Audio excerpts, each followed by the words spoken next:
Well, I'm almost on time. Hey guys. Okay, mom. Gotcha. Mom says we're about to get a quite the thunderstorm. Good evening. Hey Joel. Hey Janine. That's okay. Don't worry about it, Janine. Hey Pat Jonas, Pamela. Happy belated birthday, Reese. Sorry I missed you. I'm glad you're here now. That's okay. We had a fun party yesterday. Hey Dawn Pariso. Pamela, thank you for being a member. Hey Kat. Hey Tiffinisms, Muffet Lou, Sassy's dad Conroe. Yawn. Guys, I mean it. Yesterday was so special. It was so uplifting. There was just something about yesterday's stream. Let me plug my phone in. Whoops. I was recording that whole time for a text to my mother. It was just something else. I don't know. It was electric. I ended that stream and I was like, that was just really had a different vibe than lately. I don't know. Hey, Aspire to Inspire, Just Jen. Hey, Lisa Kelson. Mods, thank you for being here. I love you guys. Hey, Katie did it. Hey, Liz. Ann Buffy. Dawn Davies, Honey Lou, Jana Hertzberg, hey Debbie A, Cheryl Roberts, Linda, Catherine B, I love you. Hey Angie, Inner Sparkle Monkey, Amy Kimball made it. Seamus, you creep me out, man, with your deep voice. Callie Galley, Audrey, hey, whine a little bit more. Marie Marion, thank you. Love you, Kat. MLG Gamer, Tony's Hooter, hey, babe. Hey, it's a whirlwind. Yes, I saw you left a comment the other day. Thank you for being here. Hey, Kestrel, hey, December, hey, Andy. Andy, you're here kind of early. Moosey. Hi, Abigail. I did not get your email, Abigail. I don't think I got an email from you, and I only got 2 necklaces, but maybe they haven't delivered the third one yet. I absolutely love those necklaces. I think I'm going to get that tattooed on me, Abigail. SPTV watcher. Thank you again, Abigail. I'm sure the third one's coming. Hey, Lydia. Sorry I missed your stream last night. Happy birthday for yesterday. Love you tons and thank you for being you. I'm truly blessed to have you in this community in my life. I love you, Lydia. We all do. Thank you for being a member and thank you for being here. Don't worry about missing it, guys. We had a fun time, but everybody has a life. I understand. I just love you, Lydia. I love you and Lucas, and I hope you're doing good. Thank you. Thank you again. Amy Edge, I hope you're doing okay. Still prayers for New Mexico, babe. Hey, Heather Landau. Critters Creations. Hey, Wanda. If you want to change your last name to Parks, it's a thought, but I love you. And either way, we are family, Wanda. Hey, Mama Smurf. You're feeling better. I love that. Oh my God, that dog. That's too much for me. Hey, Jane Aldrich. Welcome in, babe. Andy Flowers. Kathy Ann. It's so hot out. I know. I kind of wish I hadn't, but I walked the... Punky? Why are you sitting on the floor? That's unusual. That's incredibly unusual. Do you want to sit up here or would you prefer that your mom holds you? Okay. Miss Sassafras. Yeah, I just walked them a little bit ago and it's so hot. The only thing is my parents live up on a hill. Look at how cute Moose is. What a gent. They live up on a hill and it's a little cooler up there, shockingly. Hey, Dee. Dee, that's not good. Are you diabetic? I don't know about that. Do you have cataracts? Hey, Puka Vista.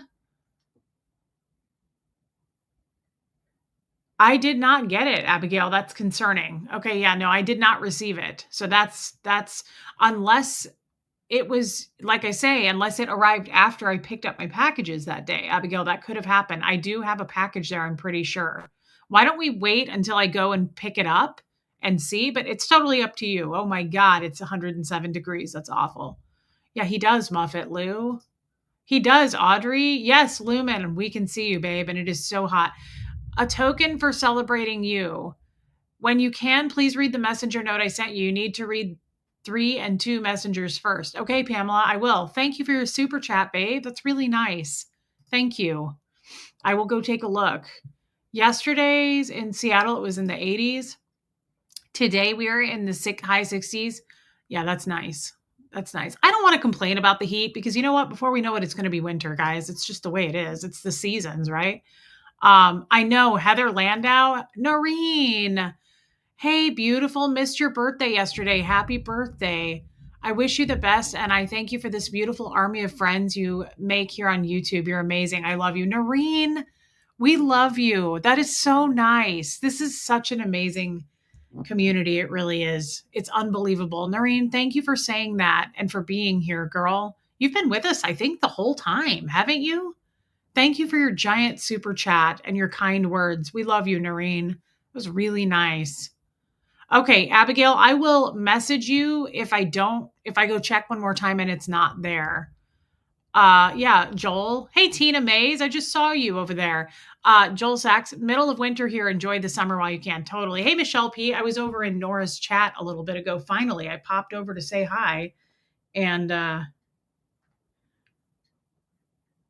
okay. My pharmacy just texted that they're out of stock for my test strips for Mobitus. Okay, Tina, we won't say anything.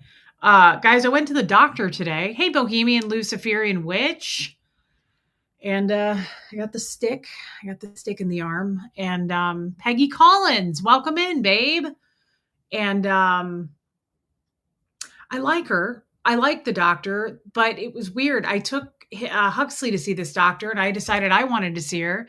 And Huxley and I were in and out of that place, and he got blood work, and we were in and out. I was there today 2.5 hours, and I was like, I don't like that. I don't love that. Hey, love it. Hey, Just Joan. Thank you, babe. That's okay. I'm glad you're here.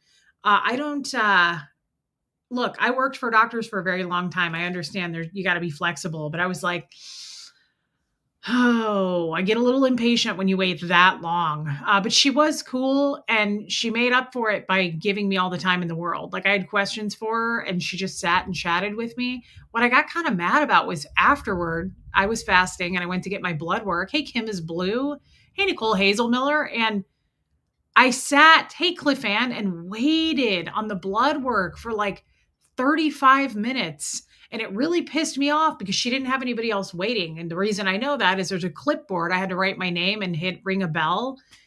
And I sat there and I started to get more and more impatient. I was getting really hungry. It was like 12:30. I was like, I went up to the front desk and I was like, hey, girl, like, I think she's just sitting back there eating lunch and I got to go. I was like, I have things to do today. And she was like, oh, no.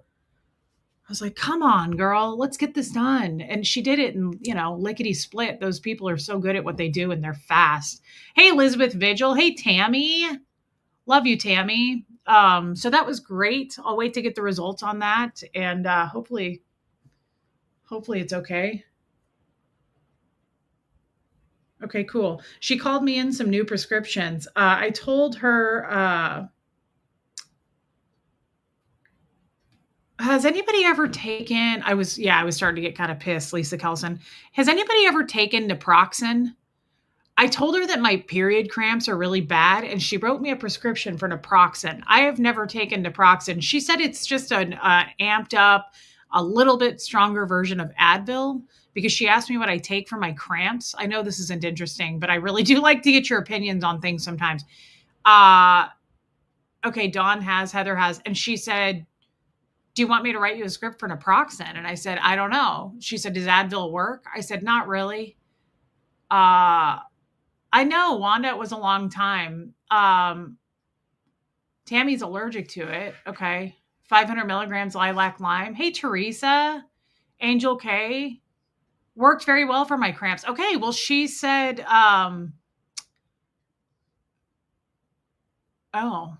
Cheryl Roberts said it didn't help for her. Yeah, it's a strong anti-inflammatory. It's similar to Advil. Oh, it's the same thing as Aleve? She said it's prescription. It's a little bit stronger.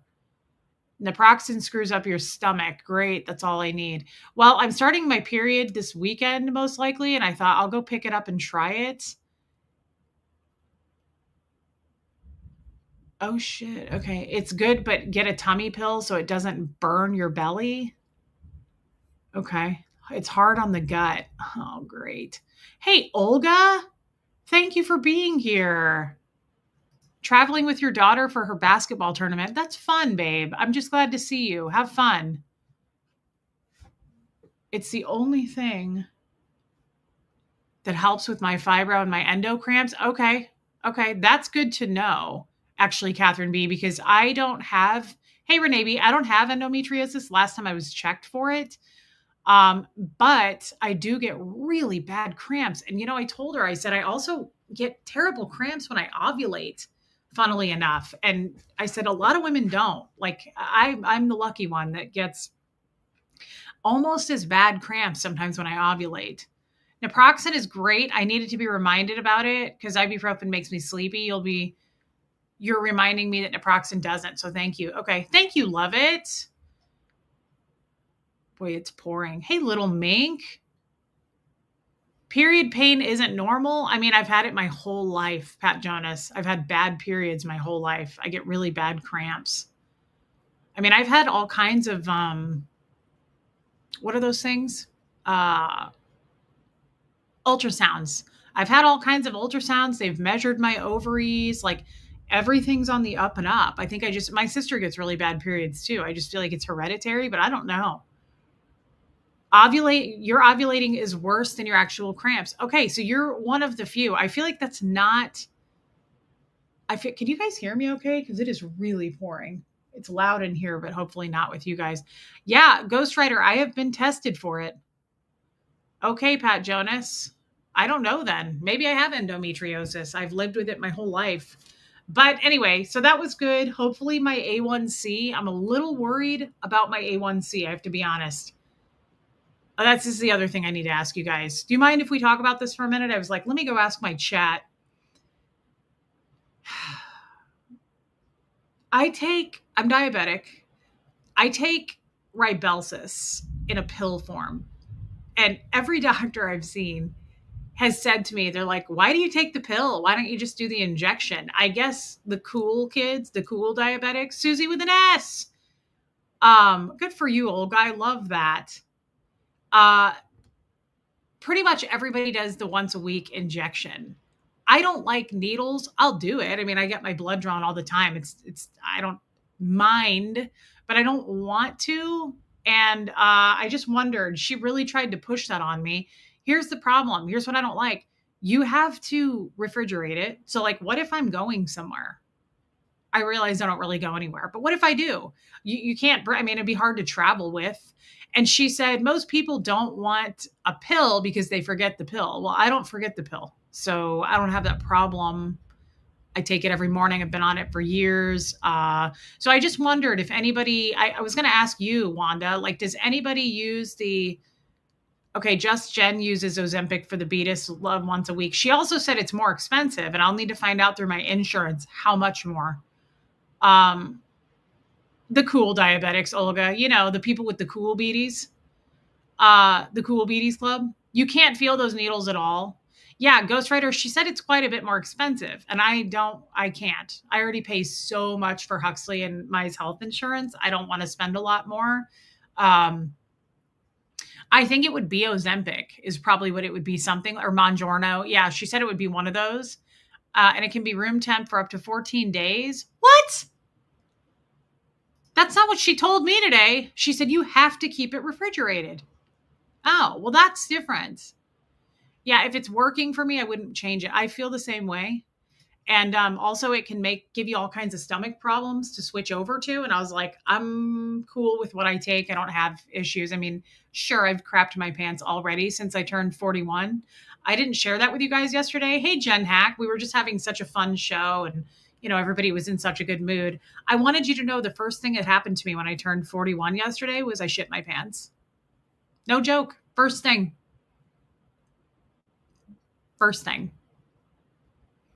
I told my father that today, my stepdad, and he was like really uncomfortable with me. I feel like he wanted me to leave. I was like, okay, sorry, wrong audience. I'll go home and talk to my crowd about it. Yeah, Mongiorno, she said, can make you constipated. Actually, she said that it causes constipation. Your husband doesn't refrigerate his? Okay, this is weird because this doctor today was like, you have to refrigerate it. I did not like the refrigerated stuff has to be refrigerated. What I have works. Daily pill. Okay, me too. Jen Hack, thanks for becoming a member, babe. Guys, that's really nice of you. Your memberships. Thank you. Happy birthday. Crap your pants. Yep, this is 41. Okay, Cliff Ann. Huh. Do you actually shit your pants or is it more of a shart? Yesterday it was more of a shart. But most of the time, I'd say not having my gallbladder, I actually shit my pants about quarterly, about 4 times a year. Hey, Rhonda Frank, way to ring in your birthday. Yeah, it was a bummer. I really loved those undies. Um, it's like a pretty peacock green color. My underwear, not the other. Excuse me. Uh, Your dad must near die when you say unfiltered things. Yeah, he's never probably been comfortable with it, I would say. He does laugh. He gives a little giggle, but not really. He's not the right crowd. Yeah, it was a bummer. But no, I usually actually shit myself like four times a year. I hate to say this. I don't want to bring up Tommy, but I remember the last time I actually shit myself and he was standing in front of me when it happened. And it was like he was so used to it. He looked at me and he went, "You just shit yourself, didn't you?" And I was like, "I'll be back." And I like had to go get in the shower. It's a bummer. It's weird being 41 but feeling like you're 90. Like Fred didn't shit himself. I remember my first husband Michael said to me, he goes, "You shit yourself more than any adult I've ever known." And I was like, "Really? Do I need to get that checked?" I think it's just because I don't have a gallbladder. Um, Shard of the deal, Reese.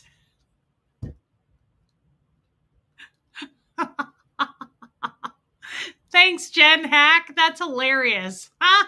Thank you for your super chat. A tablespoon of chia seeds. I love chia seeds. I put them in my water when I remember to. I like to get them all soft and soggy, and I like to squeeze them in between my teeth. Um, okay, Tiffinisms. That's a lot of injections. Hey, whistle down.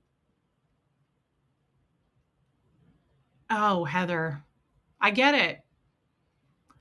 Muffet Lou. Hey, Tennessee treasure finder. Okay, interesting.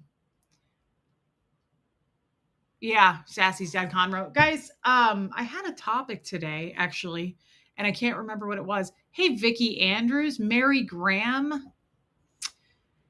That's a bummer. Ovulation pain is a real bummer. Hey, Lori Lee, not everybody gets it, and I couldn't be more sad. My mom doesn't have rough periods at all. Sorry, I keep getting texts from my pharmacy. Heather, I'm so sorry to hear that. Love it. Welcome in. I'm sorry, Marie Marion. So I want to say, first of all, just thank you. Thank you for yesterday. I need to create a Facebook post for those of you. Okay, thank you. What a strange trip it's been. Thank you for everybody just wished me. It's so. Sometimes you guys say to me, you guys say this to me a lot. A lot of people say this to me, and it never gets old. I love when you say this to me. Most people say it to me one on one. I'll get a text or I'll get a message. And oh, interesting, Pat. And a lot. Hey, Angie Mo, of people say to me, I wish you could see yourself the way I see you. Or I wish you could see yourself the way we see you. I get that a lot. Nobody in my family has diabetes, Wanda Park. So no, it is not hereditary. I think it's just because I'm overweight. Armine. And I just want to say to you guys, I love when you say that to me. It's very heartfelt. It's very warming.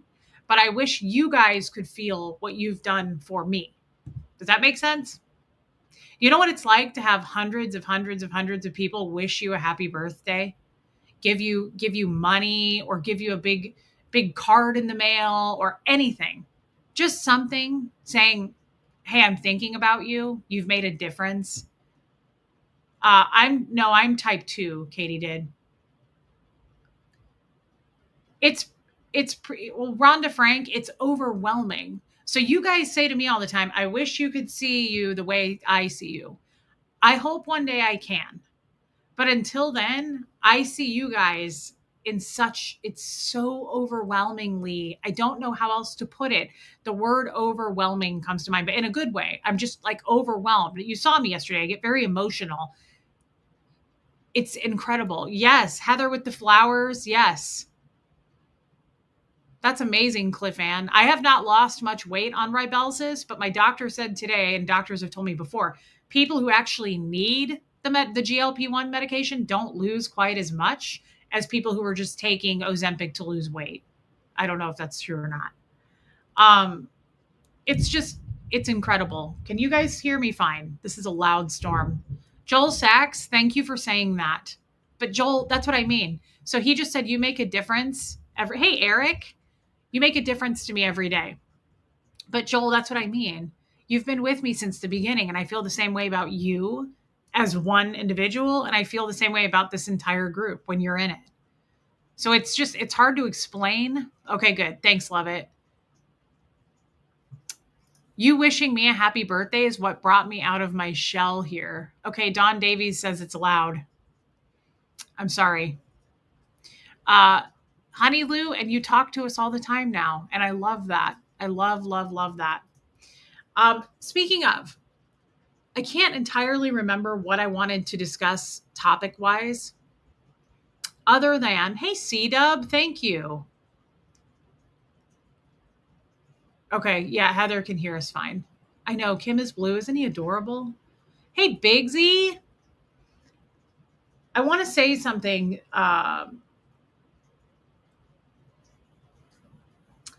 Wonder if she would be okay with it.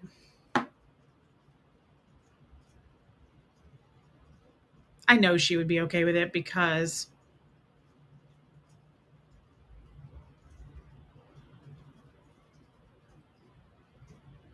every time she's sent me a text, I ask her if I can read it, and she says, of course, that's fine. Listening to you talk is so therapeutic for me, especially lately as I'm going through some rough stuff. You make me smile, which isn't easily done right now. Dee, we love you. Whoa. That was loud. We're here for you, and we love you, Dee. And I hope that you never go away. Sometimes you say you're going to go into lurker mode, and it makes me sad because I really enjoy seeing you. Hey, Sophia. Lydia. I'm going to read this. So my friend sent me this text for my birthday yesterday. This is so nice, Olga. Reese, that's my biggest wish for you, to see yourself as witty, creative, clever, hilarious, and most of all, so genuine and truly yourself. That is a gift to all of us. Thank you, Olga. Yeah, it's loud, Lisa Kelson. It was, Peggy. Thank you, Olga. I'm working on myself, and that's kind of what I want to say something. But first, I want to read this text if you guys are willing to. Any wind? I have no idea. I can't hear it. It's the rain is so loud. I can't tell if it's windy. Okay. So my friend said, I love you, Reese, like you are my daughter, my niece, and my friend all rolled into one. I'll always be here for you and will never judge you. I know I'm probably aggravating. Hey, Shameby, Bobby. I know I'm probably aggravating at sometimes. So thank you for hanging in there with me and letting me be me. You are safe to speak your truth with me, and I feel safe to speak my truth with you.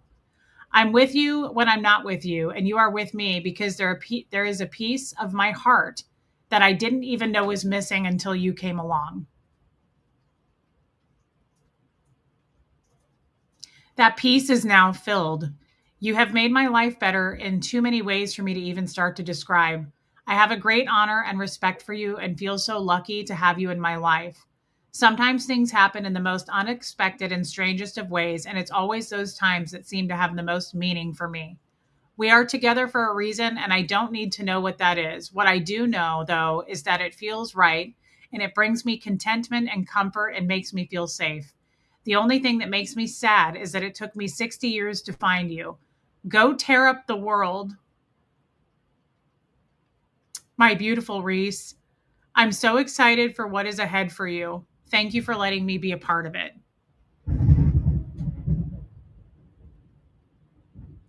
Isn't that so kind?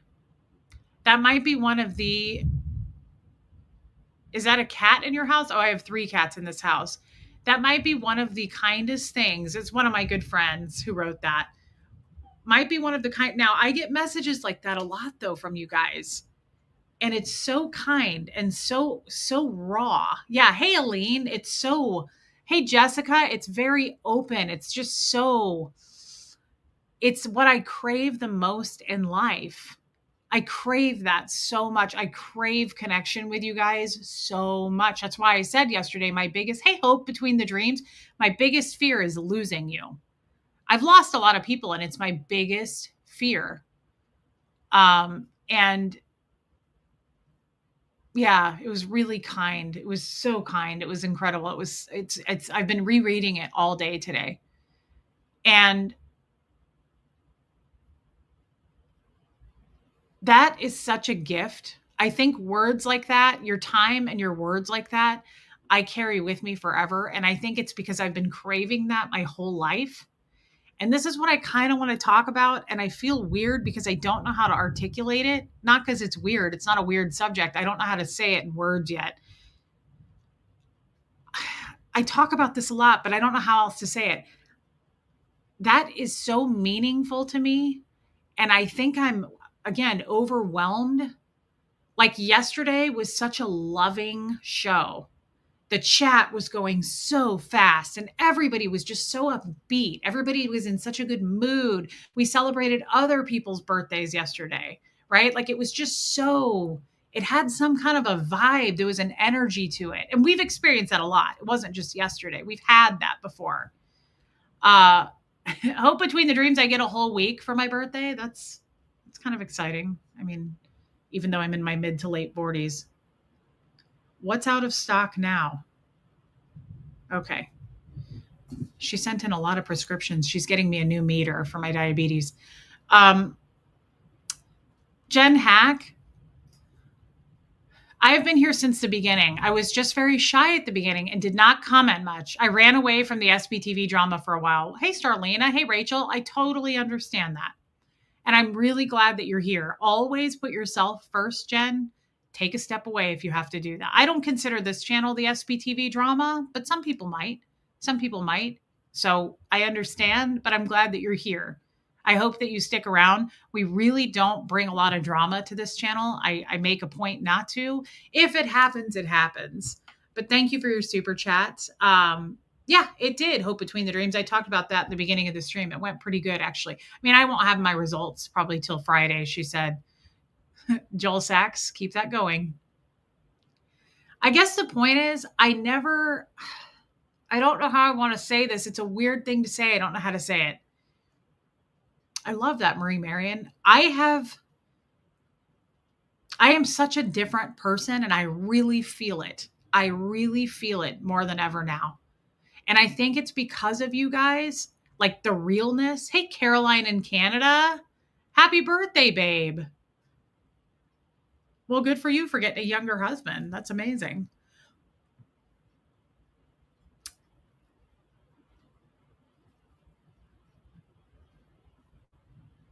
There's so many things I want. Well, Sophia says just blurt it out. It's not that I'm holding back. I'm not stalling, Sophia. It's one of those things where sometimes I have something I want to say to you guys, but I have it here, but it's hard for me to get it out. That could be a disorder for me. I don't know.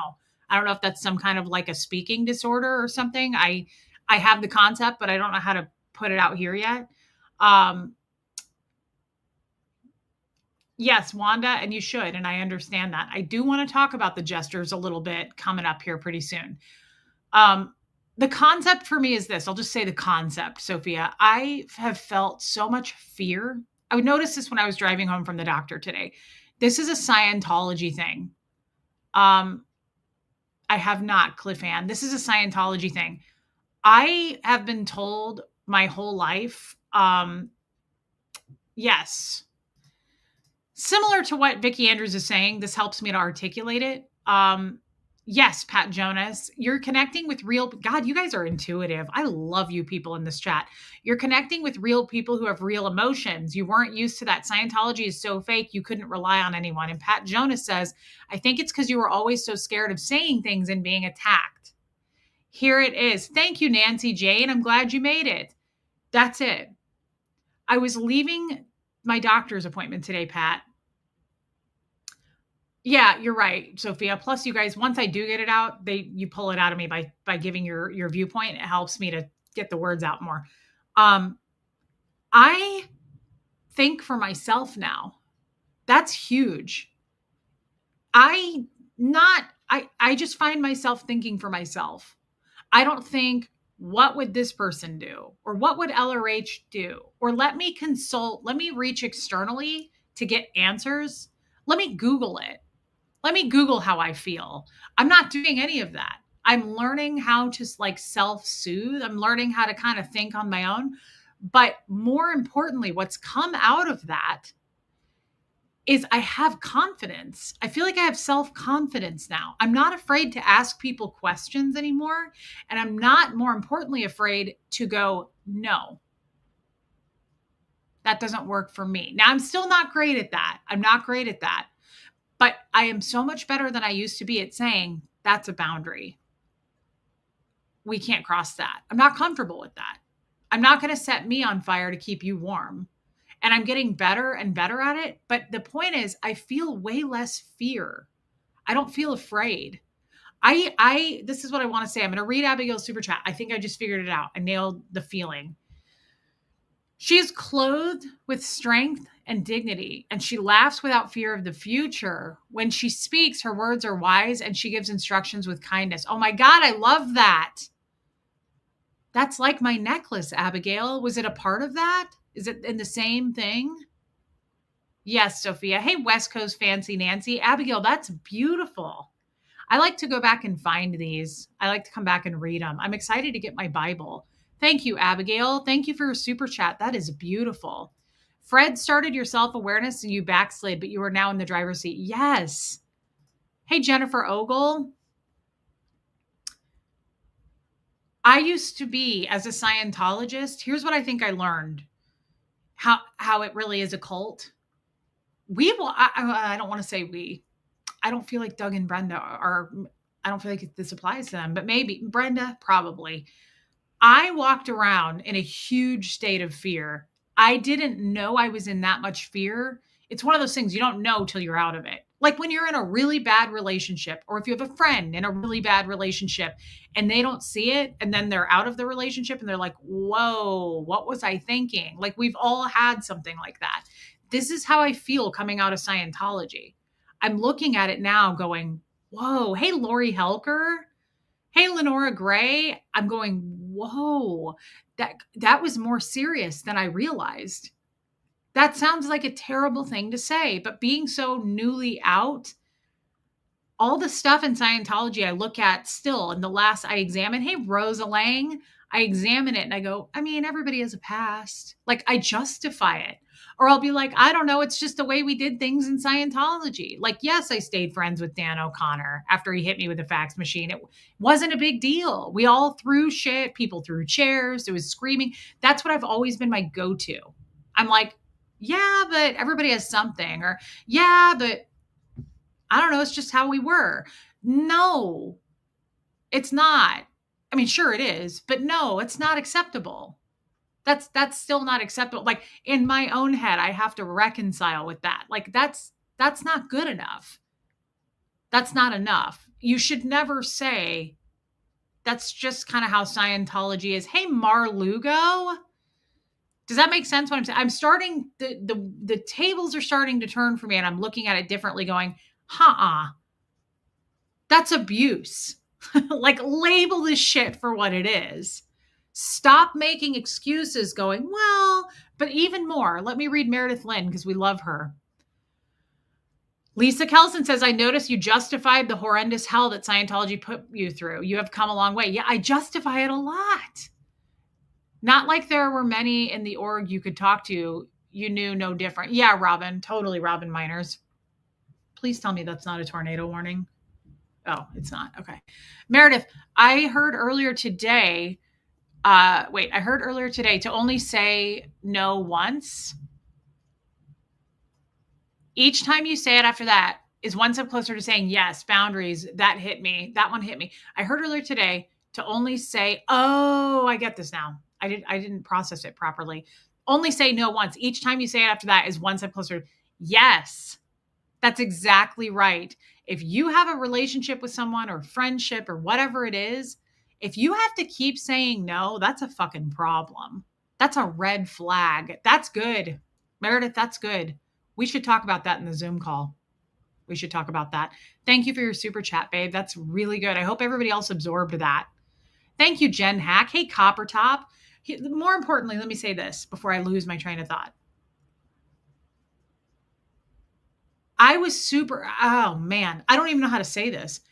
I don't know. I had this cognition when I left the doctor's office today. I was like, the reason it happened at the doctor's office is I used to be so afraid to go to the doctor. Guys, I don't think you'll fully get this. As like I was hey Joanne Hawley, I was like there were several times I would be turning purple as a child. Like I had asthma so bad, and my dad would refuse medical. He would only take us. My sister had asthma worse than me.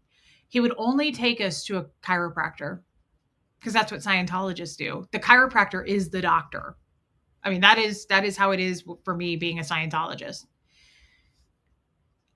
Hey, Kay Thompson, you were not allowed to take an Advil as a Scientologist. We were pumped full of salt and potassium tablets, CalMag, all kinds of vitamins. I mean, we were taking thousands of milligrams of vitamin C as a child. Like, we took all that stuff, but I never took anything medically. And yeah, Kestrel, that's so true. No is a complete sentence. Growing up, I was terrified of doctors. I was terrified till recently. It's ingrained. It's so ingrained. Like, remember I was on my asthma medication and treatments, and I was on a nebulizer. I had to do a breathing mask machine every night. I had all these inhalers as a child. When we got to the Sea Org, they took all that away from me. Like, we finally, my mom took me to an emergency room. I think I was 5. And she said I was just turning purple. I was like, there was no, my lungs weren't like, there was no movement in the chest. I was not breathing. She took me to Children's Mercy in Omaha when I was 5. I kind of have a memory of it. I don't remember much. I just remember my mom like yelling at them and saying, my child can't breathe. Yes, Wanda. Hey, Love and Life.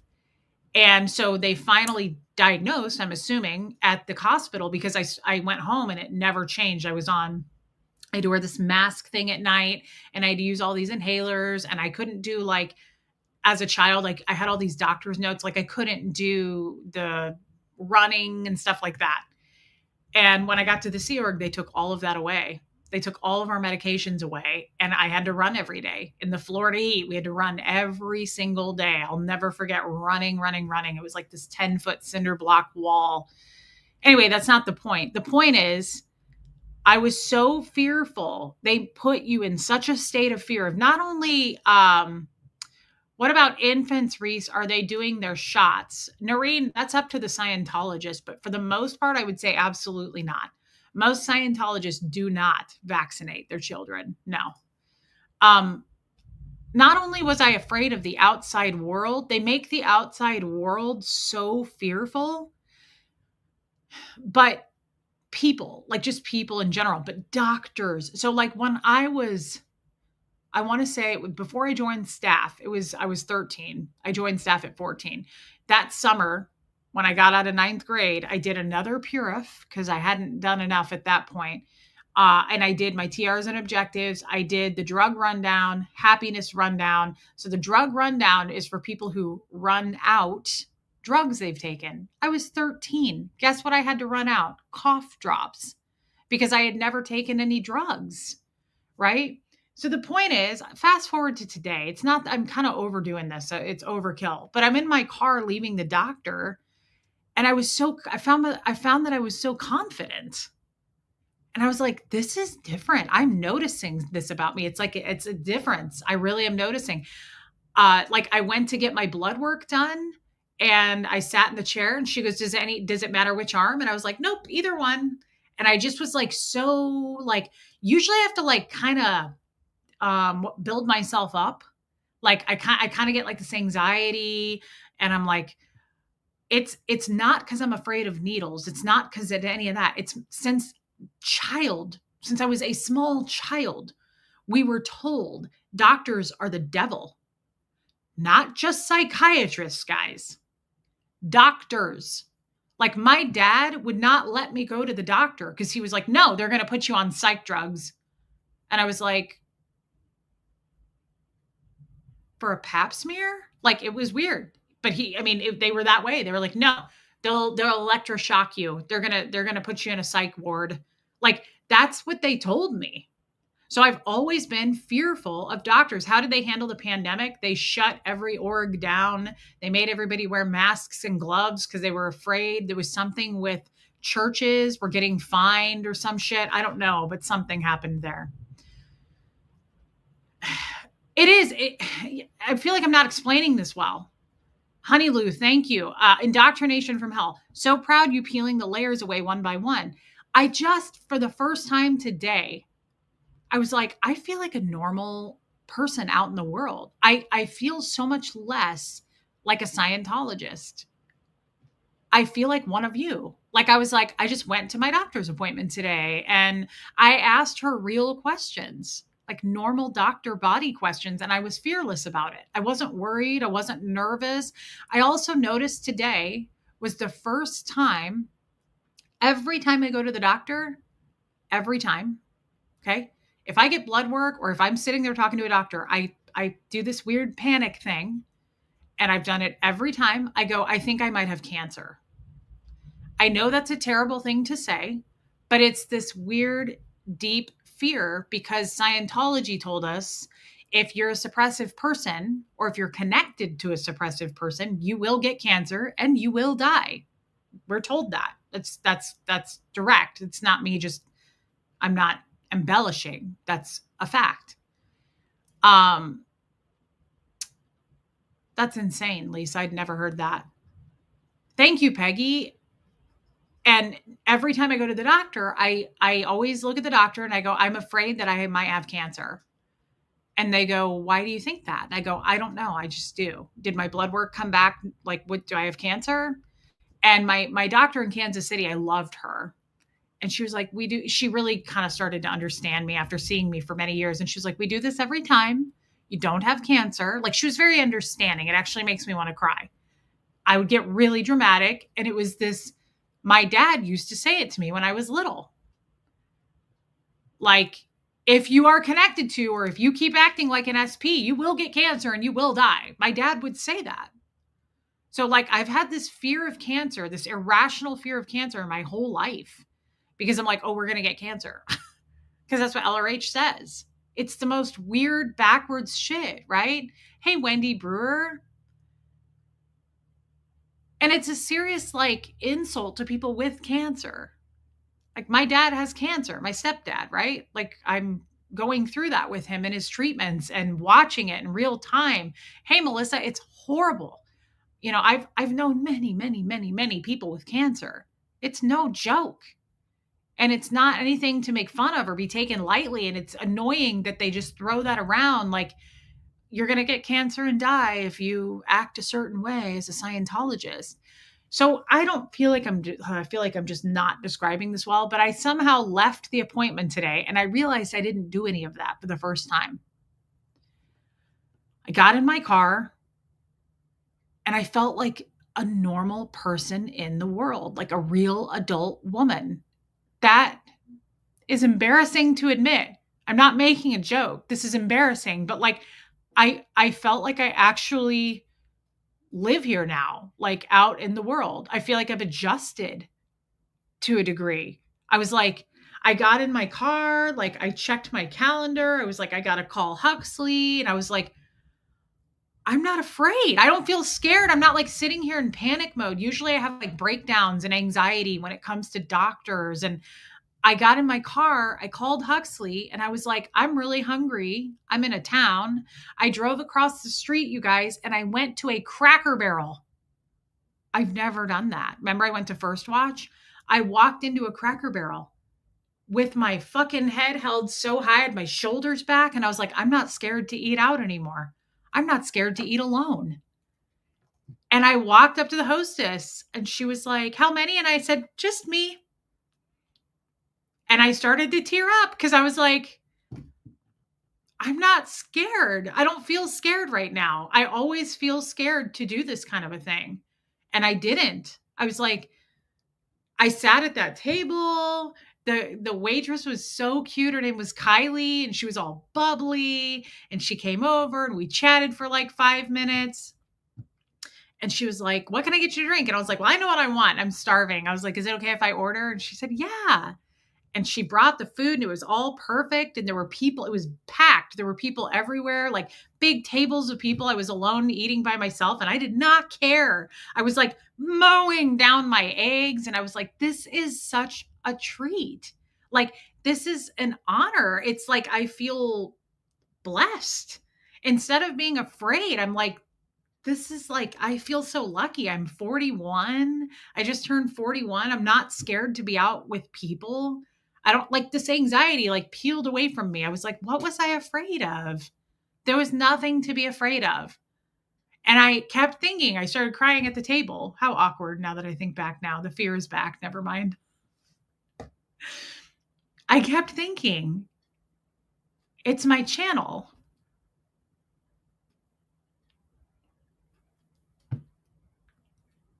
Let's be honest. It's my channel. It's my people.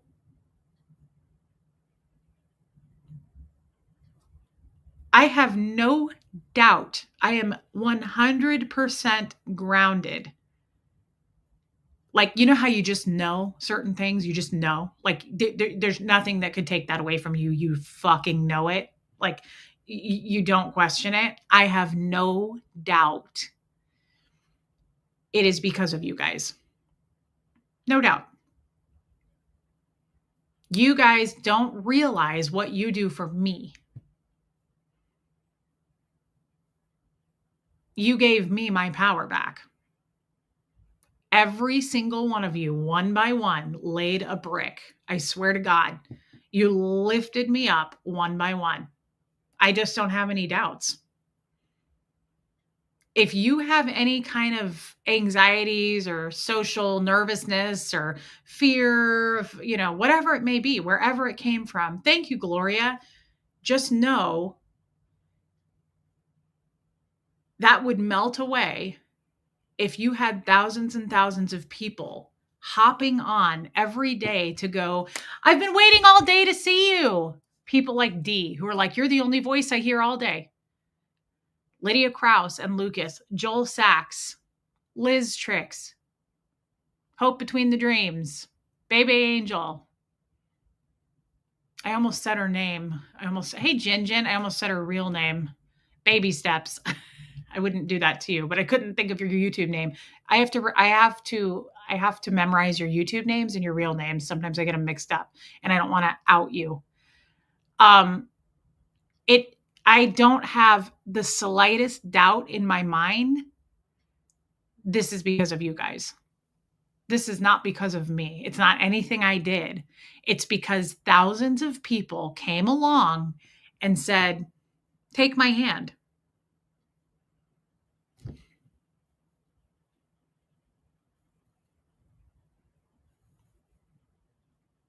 Just imagine it for a minute. And maybe some of you have thousands of people. I don't walk alone anymore. I am never alone anymore. Imagine thousands of friends saying, grouping together every single fucking day, lifting you up, giving you a tip, coming to a Zoom call, telling us a loss that they just had, opening up, getting to know their kids. It's incredible. This is not parasocial. It just isn't. Other channels may be parasocial. I don't know because I don't watch them. This is not that. This is real life. These are real people. I'm going to meet like 14 of them this weekend in Nashville. I cannot wait. Thank you, Laker Dog. And yes, praise God. It's definitely a God thing. But everything's a God thing if you think about it, right? The good and the bad are God things. And I think I've tapped into it so much more. I always knew it, But it's like I really see it on a bigger scale now, and I'm so grateful. I'm so deeply grateful. Hey, Mary Barons, that I hopped into my car today and I got off the phone with Hux and I'm almost to Cracker Barrel and I was like, something's different. Something's really different. I'm not afraid. It's like somebody took that fear away from me. The fear that Scientology just implanted. It's like a chip that was planted into my mind when I was little. Do you have no idea how much they told us would happen? They told us I would get cancer. They told us so many things. They told me that the reason I'm not in my father's life is because I pulled that in. They told me that I have diabetes because I pulled that in.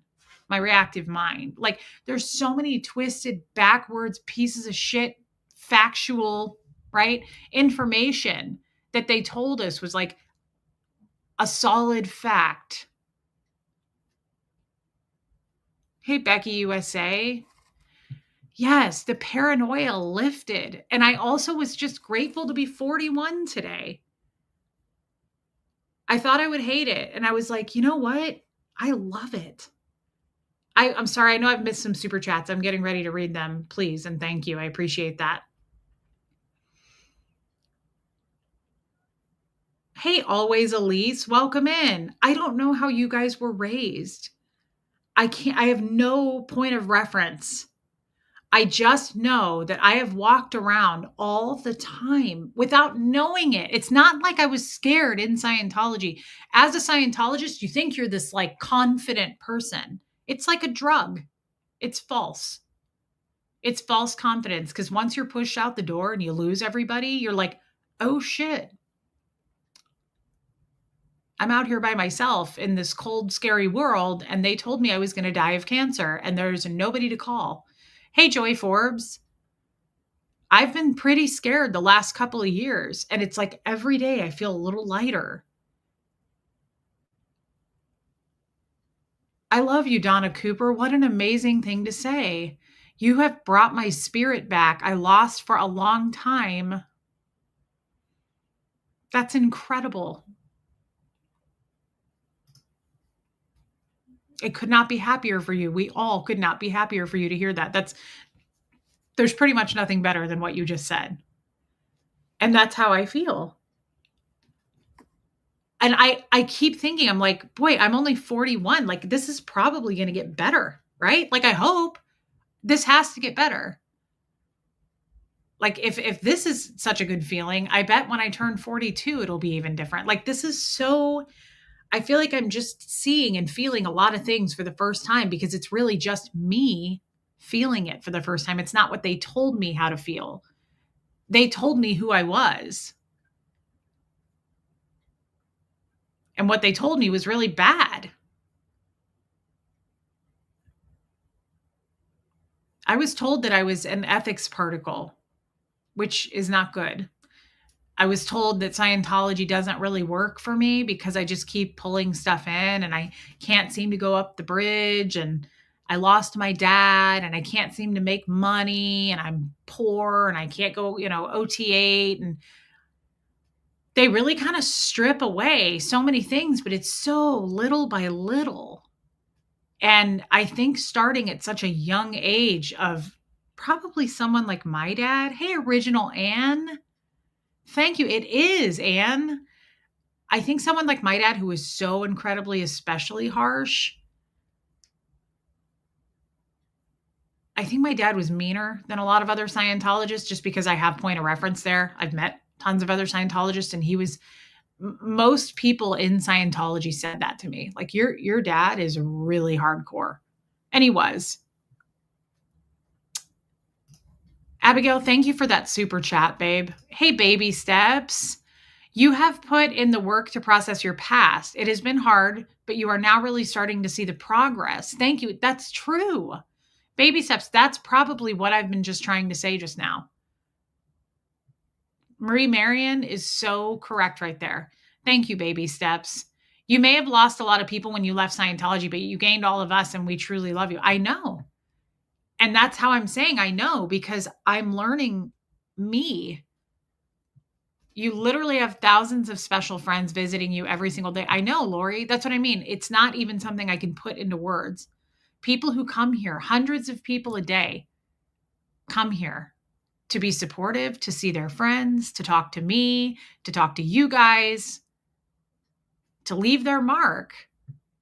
Thank you so much. That's a cool thing to say. You are absolutely 1000% living your purpose. Not all of us find it. This is my purpose. I hope that this channel can remain.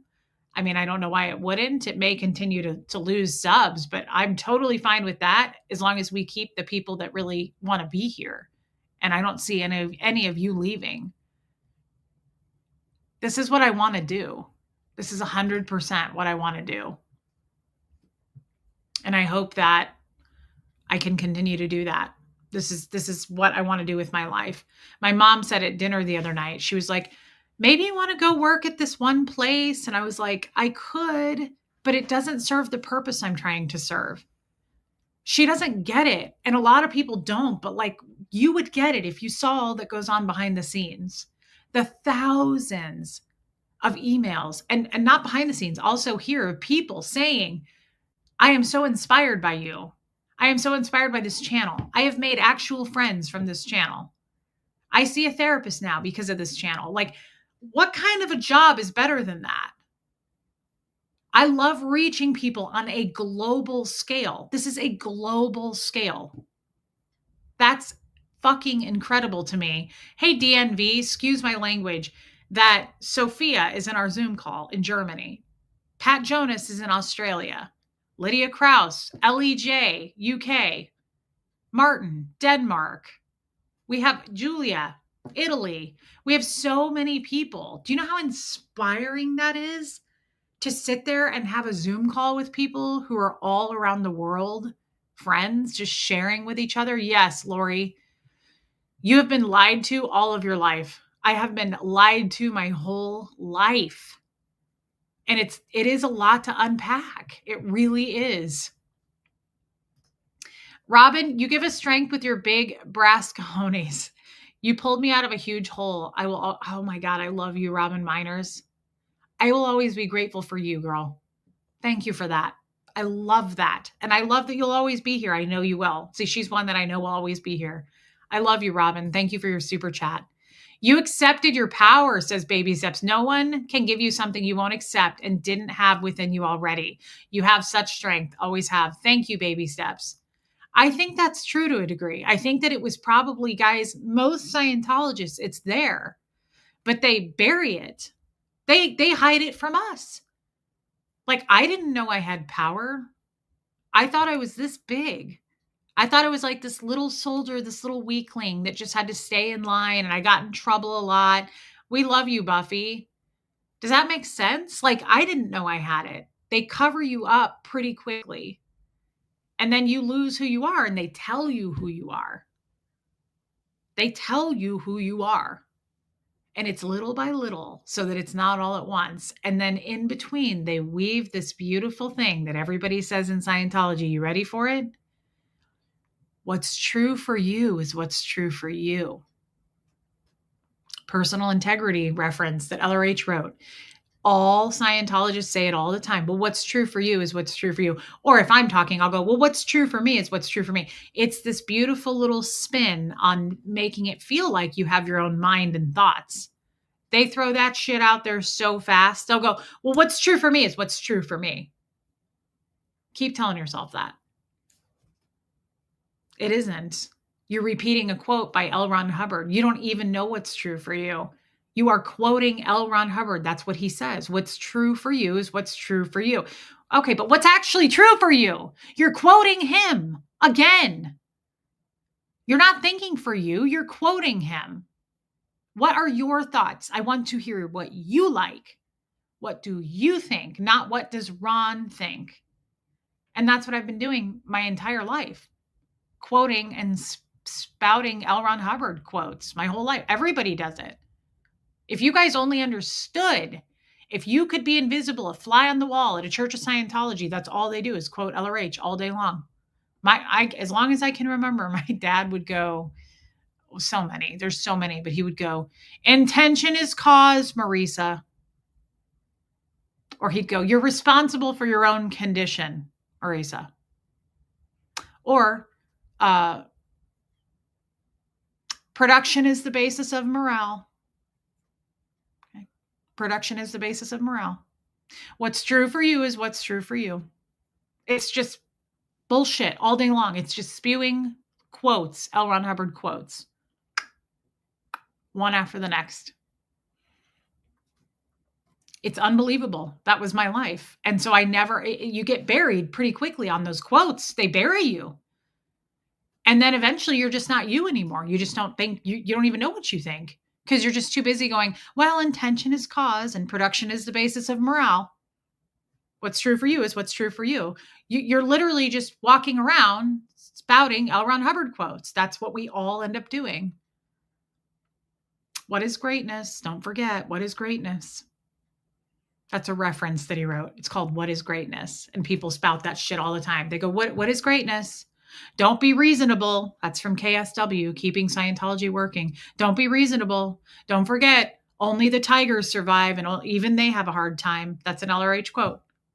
Only the tigers survive, and even they have a hard time. That's from KSW. Like, that's what we do. It's just recycled sentences from L. Ron Hubbard all day long. I could keep going and going and going with you guys. I have them all memorized, and I've run my life by them. My entire life from sunup to sundown has been that. Production is the basis of morale. It's just crazy. There was no space creating a safe space, but there was no space for my own thoughts, Pat Jonas. And now that I feel like all of those things are like trickling out of my head, little like dumping actually, like bits at a time. It's like purging shit out. It's making room for me to go, I don't even know what I think about that.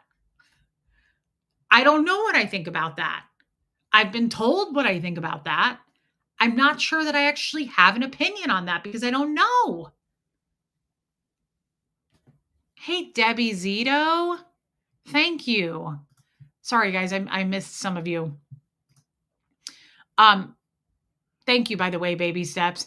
Abigail, the last super chat had the wrong book reference, but known to be similar, so it's easy to do. Sorry, here's a different verse from the same place. Many women do noble things, but you surpass them all. Oh my God, I love these female quotes, Abigail. I didn't even know the Bible had stuff like that. That is really special. My favorite is what's on my necklace. But I love that. Many women do noble things, but you surpass them all. I didn't know that God spoke to women like that. That is really, really uplifting. And thank you for your super chat. Elena, no one can tell you what to do. Do your own thing. Happy birthday. Elena Rainerman, thank you. That is so nice. It's good to see you, by the way. I've missed you. Thank you, Elena Rainerman. Thank you for your giant super chat. Baby Steps, that is how cults work. They can't keep you in if you think for yourself and have confidence. They have to break you. They sure do. And they did. I think they broke me. I didn't realize that because, again, it's so slow. Baby Steps, thank you for saying that. And thank you again for your super chat. That's very kind. You are becoming your own safe space. You weren't safe in your own mind before. Yes, Rachel. That is such a good way of putting it. And that too, Lumen, you're deprogramming. Yes. I wonder why it's happening now. And do you think that it will happen more and more? Like, will I become more myself over the years? Like, will it just be normal? Will I just feel like normal in the world like I did today? Will I forget? Will I forget it all? Like, will I forget that I was a Scientologist? Will I forget all the quotes in my damn head all the time? That's what I want to get to. Christopher Ferguson, I don't understand what you mean. I don't understand you. Not to be mean, but you look at us as your people. Maybe you're new, Christopher Ferguson. And if you are, welcome in. Definitely, I look at you as my people. These are my people. These people have been with me for a very long time. And maybe you're new, but they will tell you in the chat that they are. A lot of these people I know personally, privately. So yes, you are correct. I'm sorry, Rosangela. I'm very sorry to hear that. Yeah, we are definitely a community, and you did lurk for a long time, Buffy. I guess I hope I articulated that. That was hard for me, but I also want to say something that I thought of.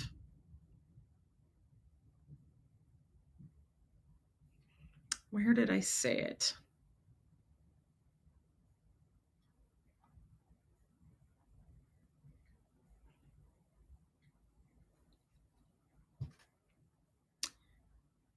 Okay, so this is really interesting. Hey, Sassy. It's true, Sassy, and I'm sorry that you're feeling this way, but yes, lessons do come in time. I'm proof of that. I turned 41 yesterday and a bunch of stuff poured in on me. And I'm sorry though, Sassy, and I love you. I'm sorry you're going through something, babe. Yeah, hope between the dreams, not anymore. Oh, I missed your super chat, Liz? No. Here it is. I don't have to scroll up. I found it. I'm sorry, Liz. Did I miss anybody else? I usually do super chats as they come in, but I was really on a tangent there. Thank you, Liz. Thank you, Kim is Blue. I love you, Armine. Liz Tricks, to celebrate your official birth into the real world. So happy to hear all of this. Love you, my brave, beautiful friend. Thank you, Liz. Thank you. I am very, very lucky to be your friend, Liz. Thank you for saying that.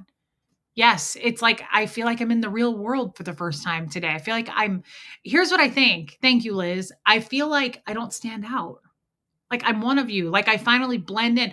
I feel like I moved to a foreign country and I finally like am a citizen. Does that make sense? I feel like I speak the language now and like everybody accepted me as one of their own and like I know the people, I know the culture. That's how I felt today. It was very different vibe today. I was like, I fit in. I don't feel like I stand out. I don't feel like an alien anymore. And people are like looking at me or like the odd Scientologist out.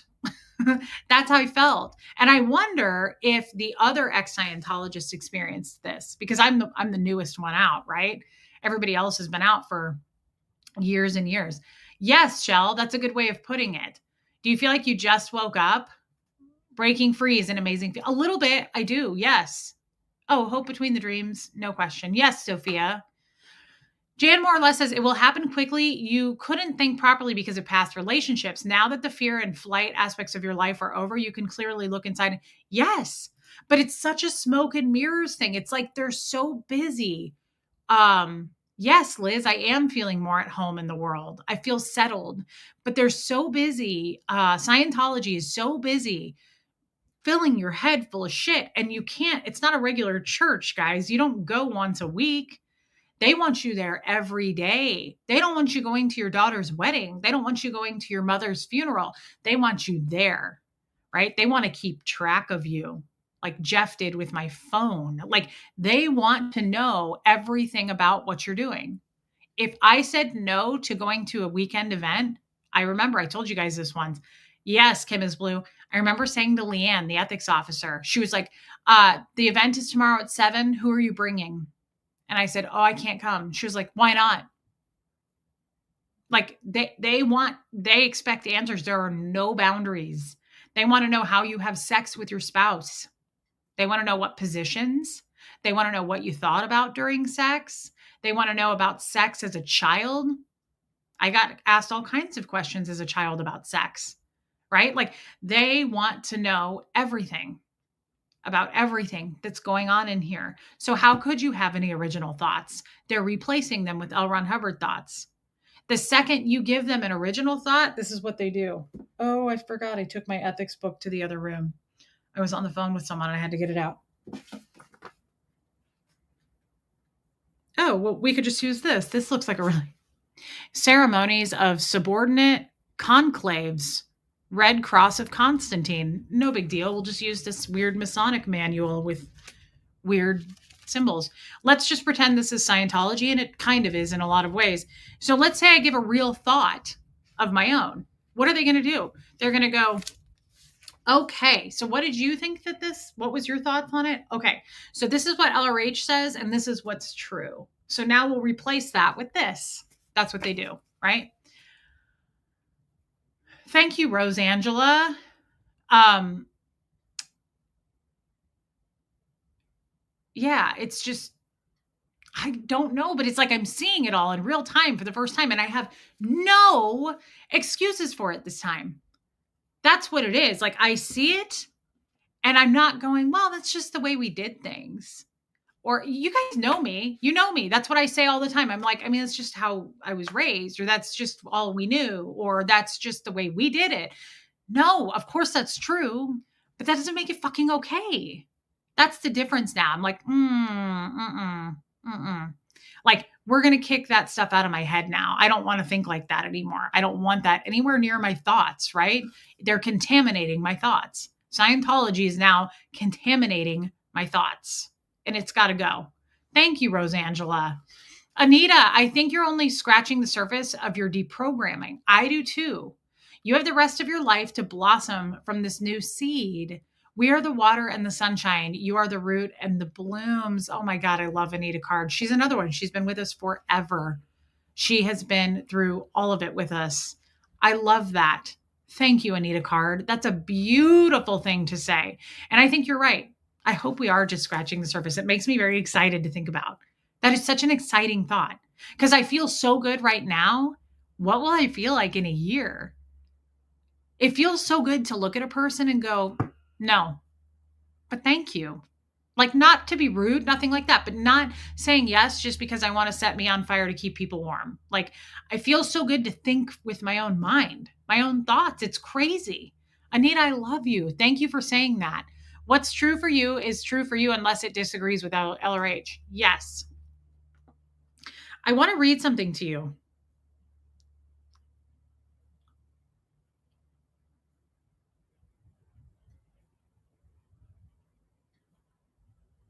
I just had it and now it's gone.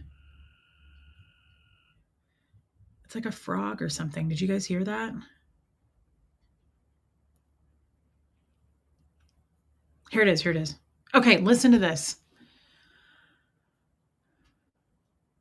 I don't know, Vicky Cat, but sex is not off the table with children. And the reason for that is because Scientologists don't believe there are children. They are big beings in little bodies. So children don't get a pass for being children. They're the same age as everybody else, which is 76 trillion years old. That's what LRH says. Bye, Mary Barons. Love you, babe. Dinner with your daughter. Have fun. Thank you, Joel Sachs. Okay, this is kind of not the same topic, but it kind of is. So I was talking to, do you guys remember Ryan? I love Ryan. I hardly ever talk to him anymore. He's just busy. But I was talking to Ryan today and we were talking about Jeff and the Jesters, just for a blip, like it wasn't anything major. But we were talking about him. And this was such something that I said to him. I said, oh my God. I said, that's a great topic. I said, I'm going to use that for content. And he said, I'll be expecting a royalty check. You're welcome. I said, sure. Yeah, we'll get that right over to you. You take Venmo? I do too, Buffy. I would love to have him come on. I would love to have Ryan come on.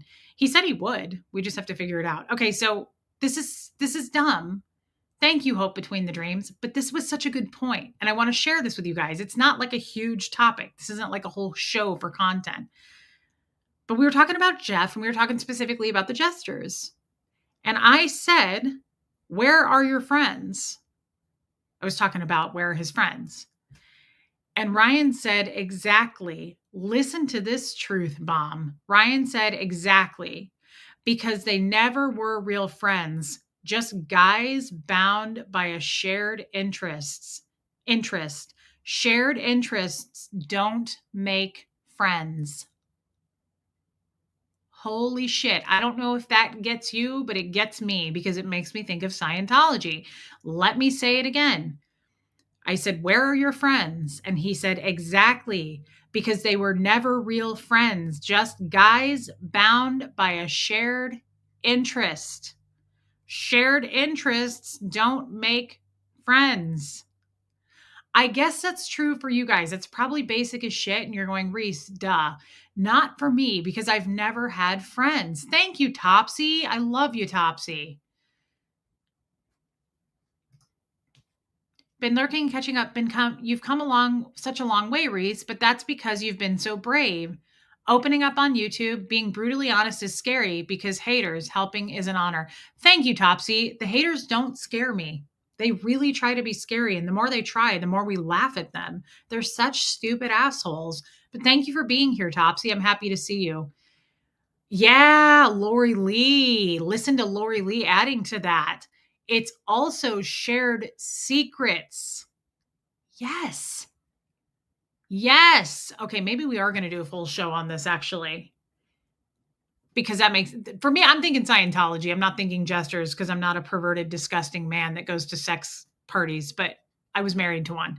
So they were never real friends, just guys bound by a shared interest. And that doesn't make friends, but also shared secrets. You're absolutely right. Well, look at this creepy shit. Right? There's another group for you. That is such a great point, though, because to me, I go to Scientology on that. We didn't have friends in Scientology because they were never real friends. They were people with a shared interest. What was the shared interest? Scientology, right? But I like this, Lori Lee, shared secrets. Shared secrets. Scientology has a lot of secrets, right? Of course they do. I mean, nobody acts like a Scientologist in public. That's all secretive. That's talk behind the scenes. It's actually a really big deal. You're not allowed to use well, you're not supposed to. They do it all the time, but you're not supposed to use Scientology terms. Our language, right, is not to be used in front of non-Scientologists. It's kind of a big deal. Hey, Nacho's mom. And so that's just interesting to me. I don't know why that's interesting. It's very basic. And I know you guys are going, Reese, that's basic as hell. Yes, Honey Lou, for sure. And then you got the shared control for the ones at the top. Totally. And that goes for the jesters too. And that's really made me think of the jesters. When Fred died, before he died, when he was in the hospital, I was like, where are all his friends? Where are all these jester people? None of them came to visit. Not one. It's because they weren't real friends. They were a group of men that had shared interests. That's not real friends. That is so clear to me. I know what real friends are because they're right here, spending time with me, wishing me a happy birthday, right? Checking in on one another. I see all the people talking to Sassy. Like, it's just unbelievable the amount of prayer and thought and well wishes and caring that goes into what real friends actually are.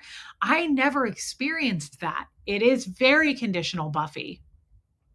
Joanne Hawley, I know you're coming into your own place in life. I can see in your eyes and the glow about you. It's such a beautiful thing to be witness to. It's amazing how we all come together and we bring out the best in us. I love you, Reese. I cannot say thank you enough to that, Joanne Hawley. That is such the ultimate compliment. And the fact that you guys have held my hand through all of this. If we remember, I was Finn to a degree, right? Hey, Taz the Bulldog, sickly and not well and really not well mentally. And you guys saw me through all of that. And here's Joanne, who's been with us forever, saying what she's saying. That is such a treasure. Thank you, Joanne. Thank you for your super chat, but that is such a nice thing to say. And all of you say it. Joel Sachs just said it. But guys, it's not just me. Look how many of you say this has saved me and helped me in so many ways. It's just, yeah, give out the energy you want to receive, Kestrel. And we do that here. And people feel it on a deep, real level. And then the haters can't touch it, right? They get jealous about it. They get angry that they can't understand what we put out. Audrey, I'm so glad. And so what can they do? They attack it. That's all they know how to do. Because they can't feel it. There's a U2 song I love called, what's the name of that song? I can sing it, but I can't think of the name. What you got, they can't feel it. No, they can't even steal it. Or something like that. You too. God, that's such a good song. And I have it in my library. So why? All That You Can't Leave Behind is the album. I think it's in a Mar. Hold on.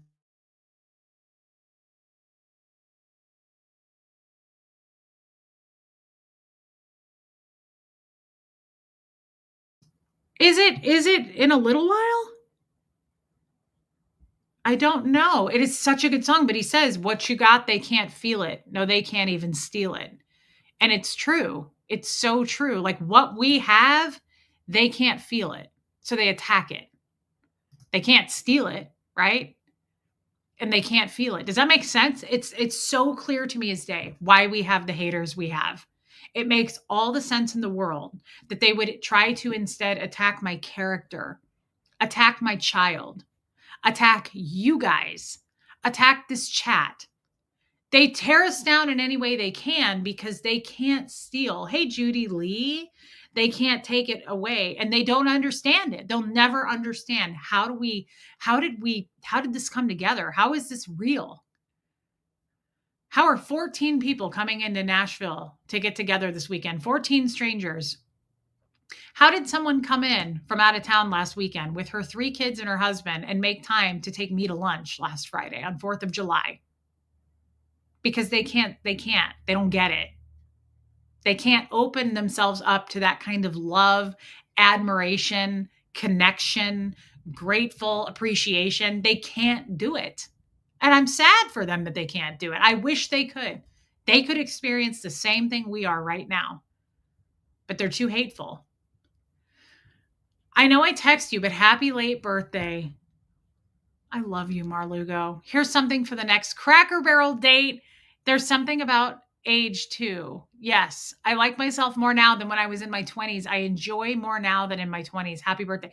That is such a good point. I agree with that. I would never trade it. I like 41 now than I liked 40, more than I liked 40 so far, and I'm in day 1. I'm not afraid to age. I'm not afraid of any of this, like what's to come. I don't care if I get ugly and wrinkled. I don't care because the wisdom and experience and friendships and love, Mar Lugo is such a loving, beautiful woman, and she's full of wisdom. Mar, I love you. And thank you. Your text last night was so kind. And I love you, babe. And I hope you never leave me. I love Mar Lugo so much. Thank you. Thank you for your giant super chat. That is so sweet. Abigail says, in this world, what you're new to, please keep this verse in mind. I will. I can't wait to read this. The Lord will guide you continually, giving you water when you are dry and restoring your strength. That is a beautiful thing. That is crazy. And here's why that's crazy.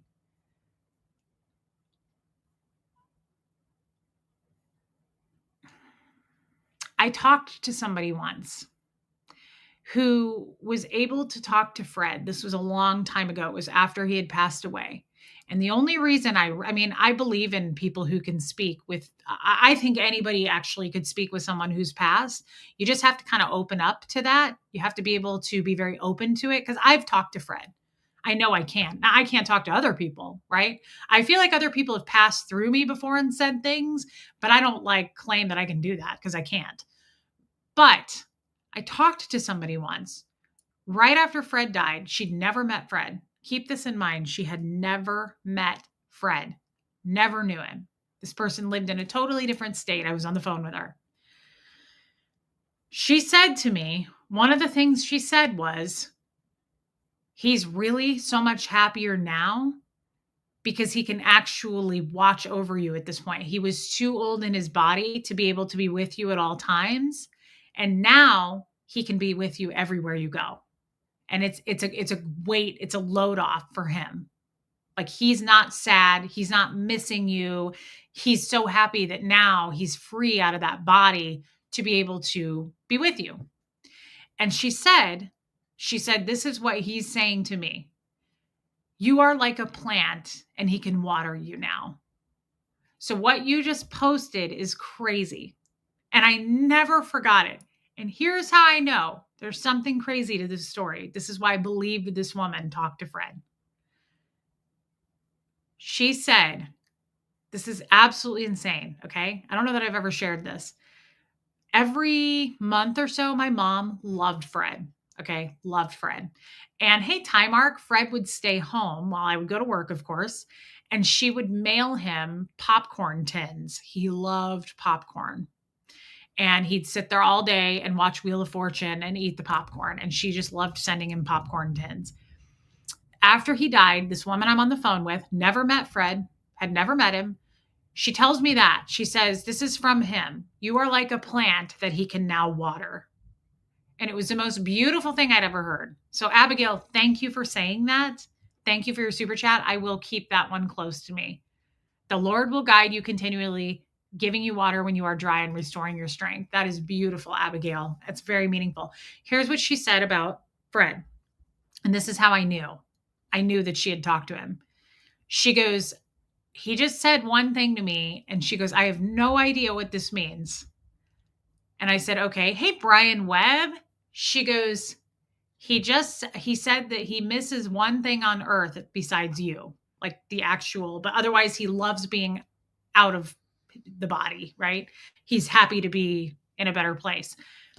But there's one thing he misses. And I said, okay. And she goes, I don't know what this means, and I hope it means something to you. She goes, Mom's popcorn. And I burst into tears. And I said, what did you just say? And she said, he misses Mom's popcorn. And I said, that's insane. Like, nobody would have known that. No one else knew that, right? Like, nobody knew that except my mom and maybe Huxley and me. And it was the craziest thing. I just started bawling. And she goes, does that mean something to you? And I said, yes. Like, it was such a memory for Fred. He loved, oh my God, my mom she'd be like, I sent Fred a popcorn tin again, but don't tell him. And she was like, and this time I did the caramel one because I know he loves the caramel, but don't tell him. Let him get it. It was so cute. And she did it all the time. And he'd just sit there and eat popcorn all day. And I was like, oh my God, Fred. And she said that this total woman that had never met Fred goes, he misses Mom's popcorn. And I was like, you are kidding me. So in that same phone conversation, she said, he's not sad. He's not leaving. He'll never leave. Like, he is with you. He will never leave. It's like certain. And I said, I got that too. Like, I really feel that Fred is in this for the long haul. He protects me. He watches me. I feel it. I feel his protection all the time. And I know now Fred led me to God. I have no question Fred led me to God. I feel like Fred was like, I love that you love me and you talk to me, but like, you need to know God. And so I feel like I was led to him. But the whole watering me, you're a plant that I can water from afar now and keep track of you better. He was very grateful to not be 95 anymore. He was just, I got the impression from what she told me is that he's just free now to be around, right? But the whole Mom's popcorn thing, Linda, it's a gift. It was a huge gift. She says, I want that kind of validation from the ones I've lost. Yes. I met another person who actually claimed, this woman didn't claim to be a medium. This was someone I knew. Years later, I went to a party in somebody's house. It was a clothing party. I miss those parties, to be honest. I just got an email about it in Kansas City, and Jeff took me. It was a friend of mine, and she would, remember the lady who made my hats? She would go throw these parties in this house with her friend, and it was so fun. She would sell all these used vintage clothes. It was like a consignment thing. And I'm at this party and she had wine and like trays of cheese out, and Jeff's, of course, over there eating. And this lady walked up to me and she was like standing there. And I said, oh, hi. I almost bumped into her. And her name was Buffy. And she was like, I've never met you. And I said, no, I'm Reese. Have you come to these before? And she was like, yeah. And I said, okay. I said, I love her. I love coming to see her stuff. Hey, Laura Lou. And we talked for like 3 to 5 minutes. And she said something like, I didn't know she's an actual medium. She claims that she's a medium. And that's what she does. And I didn't know that in these 3 to 5 minutes. And I said something and she goes, "I have to ask you something." And I said, "Okay." And she goes, did somebody die? Like, is there somebody close to you that died?" And I said, "Well, who hasn't had someone close to them that died?" "But yes, my husband died." I said, "Yeah, Fred." And she goes, "That's him."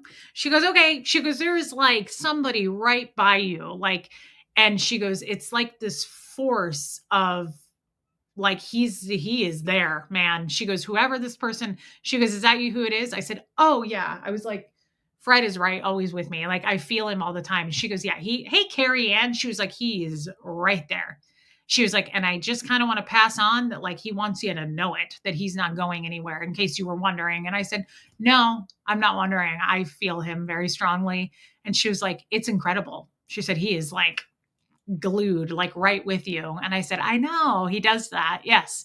He comes with me everywhere. I feel Fred in the car. Like I feel him if I'm on an airplane. I always feel Fred with me." It's such an amazing feeling. Sometime we should do a show about this for anyone who has lost a spouse. So any widows or widowers, do you feel your spouse with you?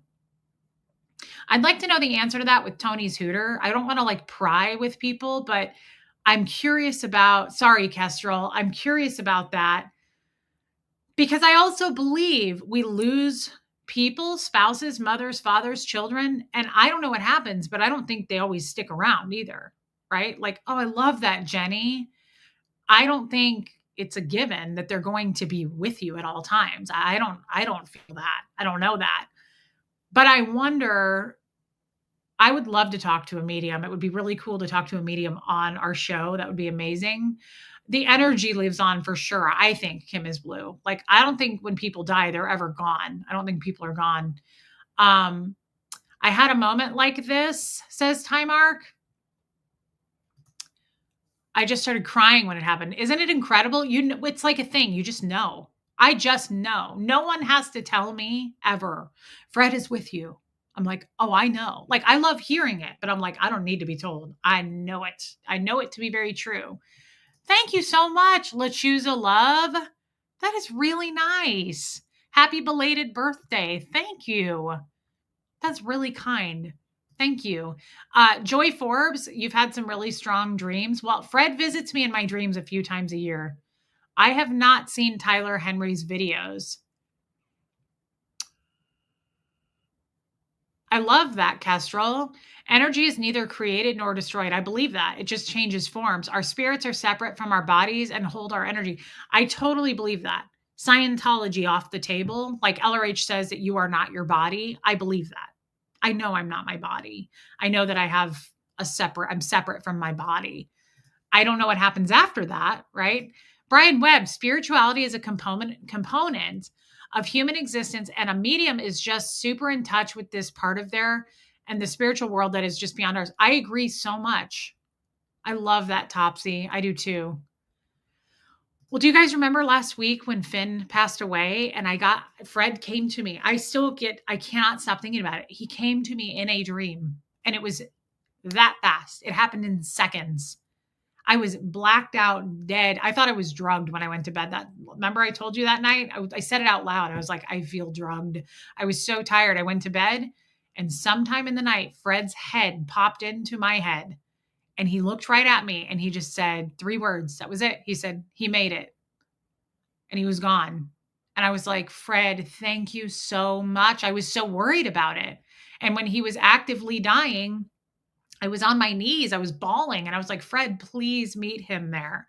Please see to it that like he gets there and he's not afraid. Please make sure that he knows who you are and guide him." Like I was really panicking about that. I was like, "I don't want him to be afraid. I need somebody to guide him there." And I had him pop into my head and he said, "He made it." And then he was gone. And I was like, that's so much. Fred does so much for me. I feel my dad oftentimes, and I smell cigarette smoke in the mornings often. I also feel my fur baby, Belvedere. I love that. I have smelled Fred's cologne. Every once in a while, I smell Stetson, like just in my house. It's crazy, Marlugo. I love that. I don't ever feel past animals though. I never felt a connection to Gary, my chihuahua, when he died right before Fred. And I feel like it's because I let him down. I feel so sad still that he died. And I was on the phone while he died and he waited for me to die. He took 3 breaths and died. I just feel like such a shit for that still. I haven't let it go. Wow. Thanks, Patty. Watching from the beginning. Love you, Patty. You don't have to do that. Thank you. I look forward to that. I went to see Tyler Henry years ago when he was on tour. He was telling a story and he threw in a random name. It was my mom's first name, not a real popular name either. That must be a medium, I'm guessing. Thank you, Debbie. That's amazing. Tymark says my dog passed away last year. Before he passed, he was unable to work. He was 17. In my dream, my dog was running at the beach. Oh my God, that's so cool. It's like, it's such a gift. I feel like they have that ability to hop into our dreams and like let us know. Do you know how many people have told me that through dreams, when someone dies, they'll say like, I'm okay, or I made it. You don't have to worry about me. It's so amazing. I have chills right now. Ooh, that's neat. Would she be willing to do a show with us, Pat? One of my closest friends is a medium. She is like 98% accurate. I would love to talk to somebody on here. Me too, Jin Jin. My nephew passed away. We were very close. He was missing for 6 weeks before his body was found. Oh my God. He came to me in a dream to tell me he was no longer alive. That's sad, Marie Marian. I'm sorry, but that's incredible. It's such a gift, but that's really rough, babe. Thank you for sharing that with us. Angels came to get my grandmother when she died, and I saw them take her spirit up. That's incredible, Brian. Well, that's the other thing. Lori says my son visits me all the time, Lori. I'm so sorry, Lori. That's the other thing. It could be, Jan. How many people it is, original Anne is so right. Devastating, but such a gift. How many people, I've heard so many people say that when they're dying, like in hospice situations, or if you're in the room with someone who's actively dying, how many of you have heard when they're dying of like, they see their relatives who have passed, or they see somebody waiting for them?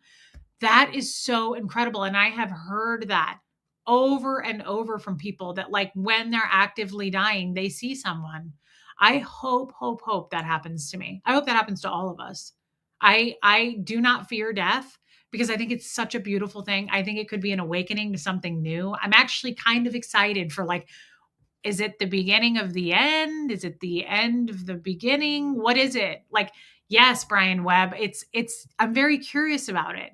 I feel very Betty White about it. Her husband had died and she said something about death. Like she was so excited to go see him. Plus, who doesn't love Betty effing White? She's so cute. Renee B says she's seen it herself. In hospice, it happens all the time. Yes. The veil between worlds becomes really thin and they see where they are going. That is a cool explanation. That's one of the best things I've ever heard. The veil between worlds becomes really thin and they see where they are going.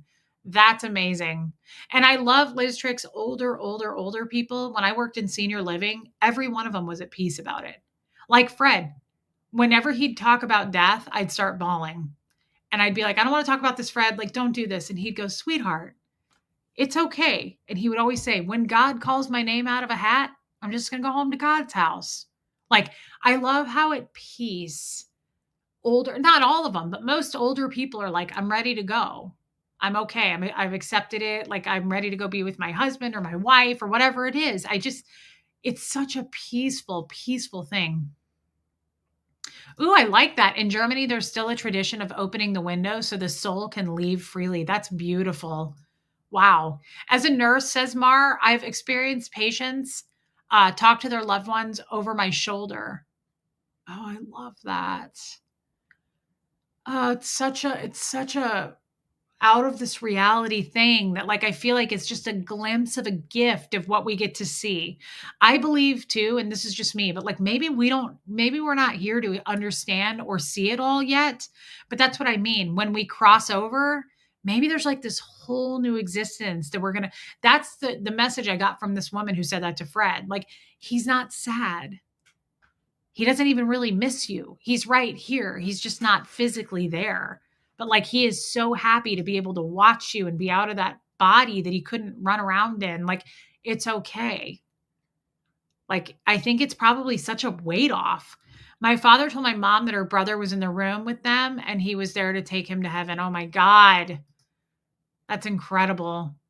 In my belief system, no one dies alone. There's always a loved one to greet you. I love that belief system, Rosa Lang, and I hope it's true.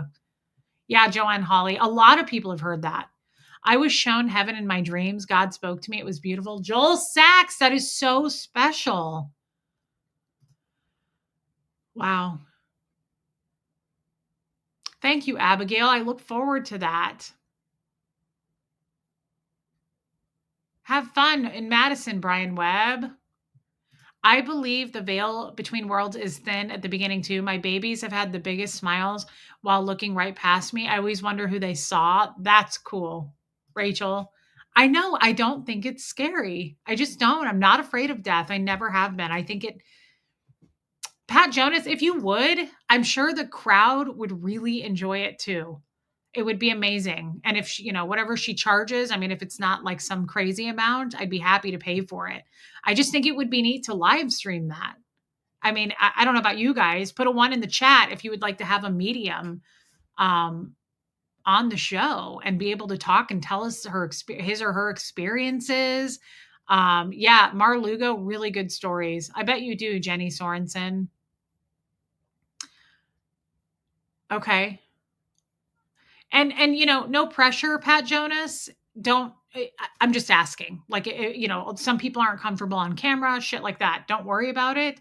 I can always find someone that maybe does that. But if anybody knows somebody, pass it on, because I have been thinking about it heavily. Like, it would be so neat to have somebody on the show that can hey, Linda Garden Lady, that can tell us about their experiences. That I just think that's really neat, really, really neat. It sounds like fun.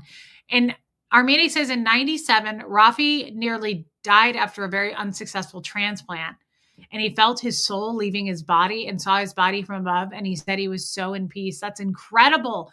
I'm glad he didn't die. We love Rafi. But I've heard of that too, Armene. I've heard of stories like that as well. Such good stories, says Mar. Thank you, everyone. I needed this. We love you, Mar. I love when you're here. Thank you for your super chat, babe. My mom reached out to her family as she was dying. Wow. Okay. Kids don't have the limits that adults do. I believe that too, Jenny. Good to see you, Linda Garden Lady. That's crazy, Pat Jonas. I think kids can probably see things. Hey, Professor Kakan. Thanks for coming over. I think I have no doubt. I think kids, I think some animals, honestly, I think speaking of kids, I think kid. Hey, babe. Hey, what you doing? I'm live. Oh, shit, really? Yeah. Why? Oh, sorry. Well, because I got invited to this past lives event. I was like, let's go. It's a lecture, right? Guess what the fuck I just drove to? Ha. The Scientology building, but I couldn't bring myself to go in. Should I? Still here. Hold on. I don't understand. You got invited to a past lives event? Can I put you on speaker? Will you tell the chat? Oh, really? Because I'm going to tell them anyway. Okay, don't then. That's okay. I would never push someone to be, but I hope you don't mind. I'm going to tell them. Wait. How did you get invited to this?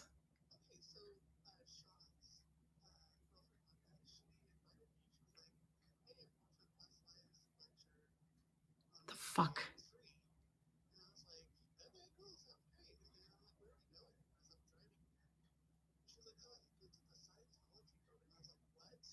Is she one?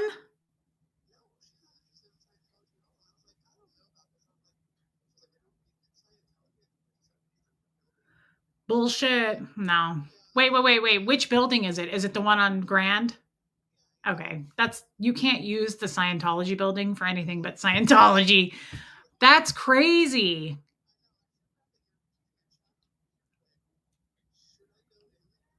Yeah, go in, do it. Do they have to get my ID? No, they don't take your ID. Are they going to try to talk to me? Of course they're gonna try to talk to you. Give them a fake name. What name? What do you mean, what name? I feel bad for the name. Martha Rathbun. With a rat's name. Call yourself Shirley Nightwagon. Should I go in there for real? Call yourself Kitten Steak. Yes. What? Yes. Yes, go in, go in. Yes, go in, go in. Can you hit record on your phone? I don't know how, but yeah, I'll Do you try. have a record app? I don't think so. Buffy Cumberbatch. I don't want to do this. Bjorn Radley. Should I do this? Yes, do it. Yes, I need you to do it for research purposes. This isn't good for this. We're not doing this for our health. Don't be afraid. Don't be afraid. You can leave. Just give a fake name and don't give them your real phone number and don't give them your fucking address. You will never get off the mailing list.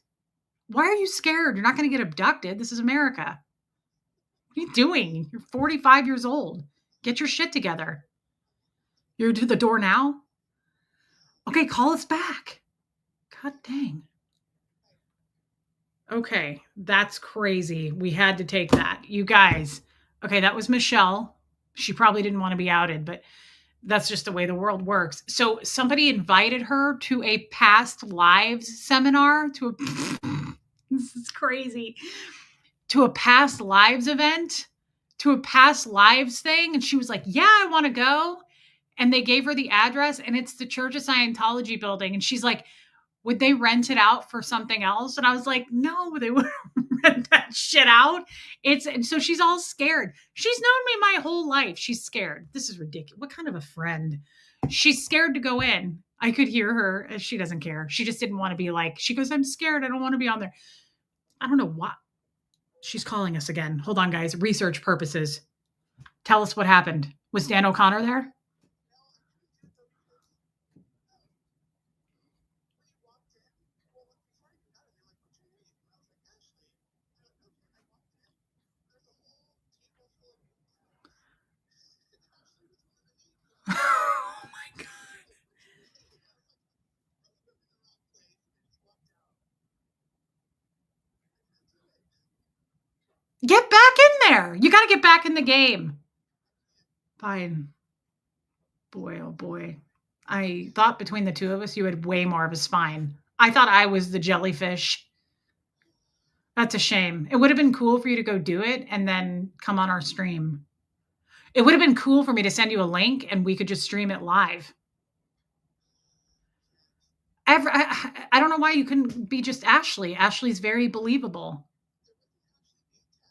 When Ashley shows up, they're like, "Who are you?"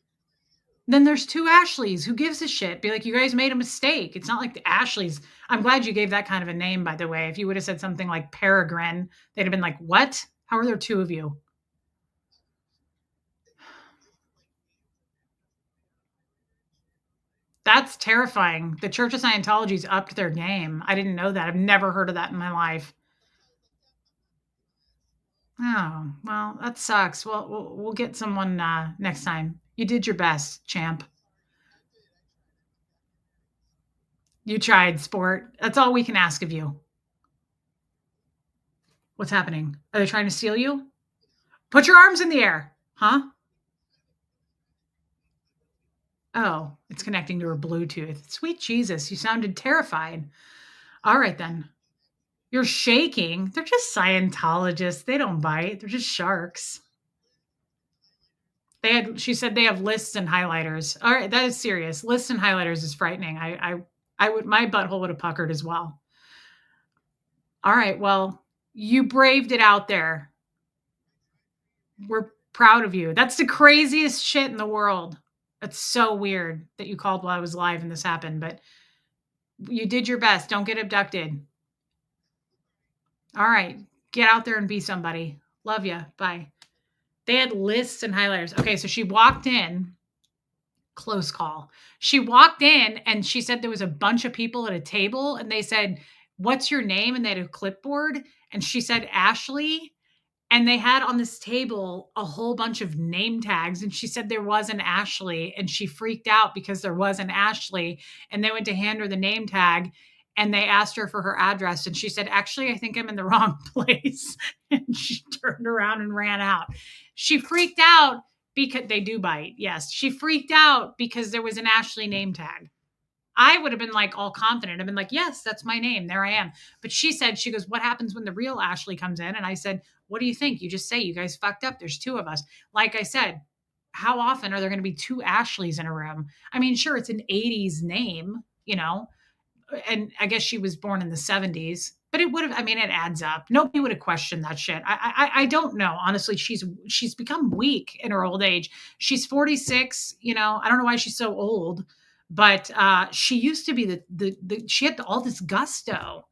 I don't know what's happened. She's really gone downhill, to be honest. We are proud of her, but I feel like she could have done better. But, she'll never watch this, hopefully, and she's not looking now. But I feel I'm not as disappointed in her as my father is in me, but I feel some disappointment. Yeah, you can tell she's never had any bull baiting. Man, I wish I could have had a mustache and a wig on. I'd have gone in and been like, hey, I'm here to check in for the past lives thing. My name is Mutton Chops. That would have been so cool. I wish she would have done it for research purposes. Dang it. Ashley, poor Michelle. She was freaked out. She was like, I'm shaking. I'm freaked out. I mean, good for her. I can understand. Honestly, I can understand. It is scary. Do you guys remember when Gertrude, speaking of, good Lord, what in the Holly Hobbit? What in the Polly Pocket? Oh my God, girl, we should trim those hairs. This is getting a little out of control, actually. It's scary. Do you guys remember when I used to go, they had the addresses, she said, in advance. You remember when I used to go stream at the Church of Scientology in Kansas City and I'd get all shaky? We should go try that in Nashville because honestly, I don't think I'd be as afraid anymore. I kind of want to go in. I kind of want to go in and be like, hello, I'm looking for my long lost father, Gene Wally. Yeah, Ashley. That's pretty good. That's a good name on the spot. Again, do you know any Ashleys? I mean, I know one Ashley, Jeff's daughter, but otherwise I don't. Ashley Judd. It's kind of it's different. It's an out there name. No one really has that name anymore. But at the same time, like I said, had she gone in and said something ridiculous like Peregrine or Apple, right? Do it in Nashville, but stay outside, no trespassing. Huh. Okay. That sounds ominous. Oh, yeah. The Olsen twins. Ashley's your middle name, Rachel says. Interesting. So they're having a previous life event and already had names and addresses of people. I would be freaked out too. Well, interesting time arc. Here's the thing, guys. It sounds like they're doing new tactics. Like that sounds like a new thing to me that they're doing a past life event. And if you notice, she thought it was a real thing. She drove all the way down there and it ended up being, it sounds like they're like hiding behind other things. You know what I'm trying to say? That's weird that they did that. It's weird that they didn't just put it out there that it's a Church of Scientology event on past lives. Like that's normally in the past what they would have done. So it's weird that they did that. Dang. Dang, Michelle. I wish she would have gone in there for us. Wish she would have gotten back in there. Get your head out of your ass and get in the game. It's all right. Oh, did you know that you look like a stuffed animal from a pet net in 1987? Did you know that you don't even look real? Good Lord, Pepper, what kind of attitude is that? She says, I went and walked at my grandma's today and I'm really worn out. How did they get her name? They didn't. She didn't give a name. They do nonstop lie, Kim is blue. Yeah, get them in the door any way they can. That's true too, Liz. That's a good point. What kind of event is that? Yeah, past lives event. That's ridiculous. Guys, I want to do a stream on this. You know who the Cardones are? Of course you do. I've been saving. Can I play some of these clips of Elena Cardone? I don't think why couldn't I?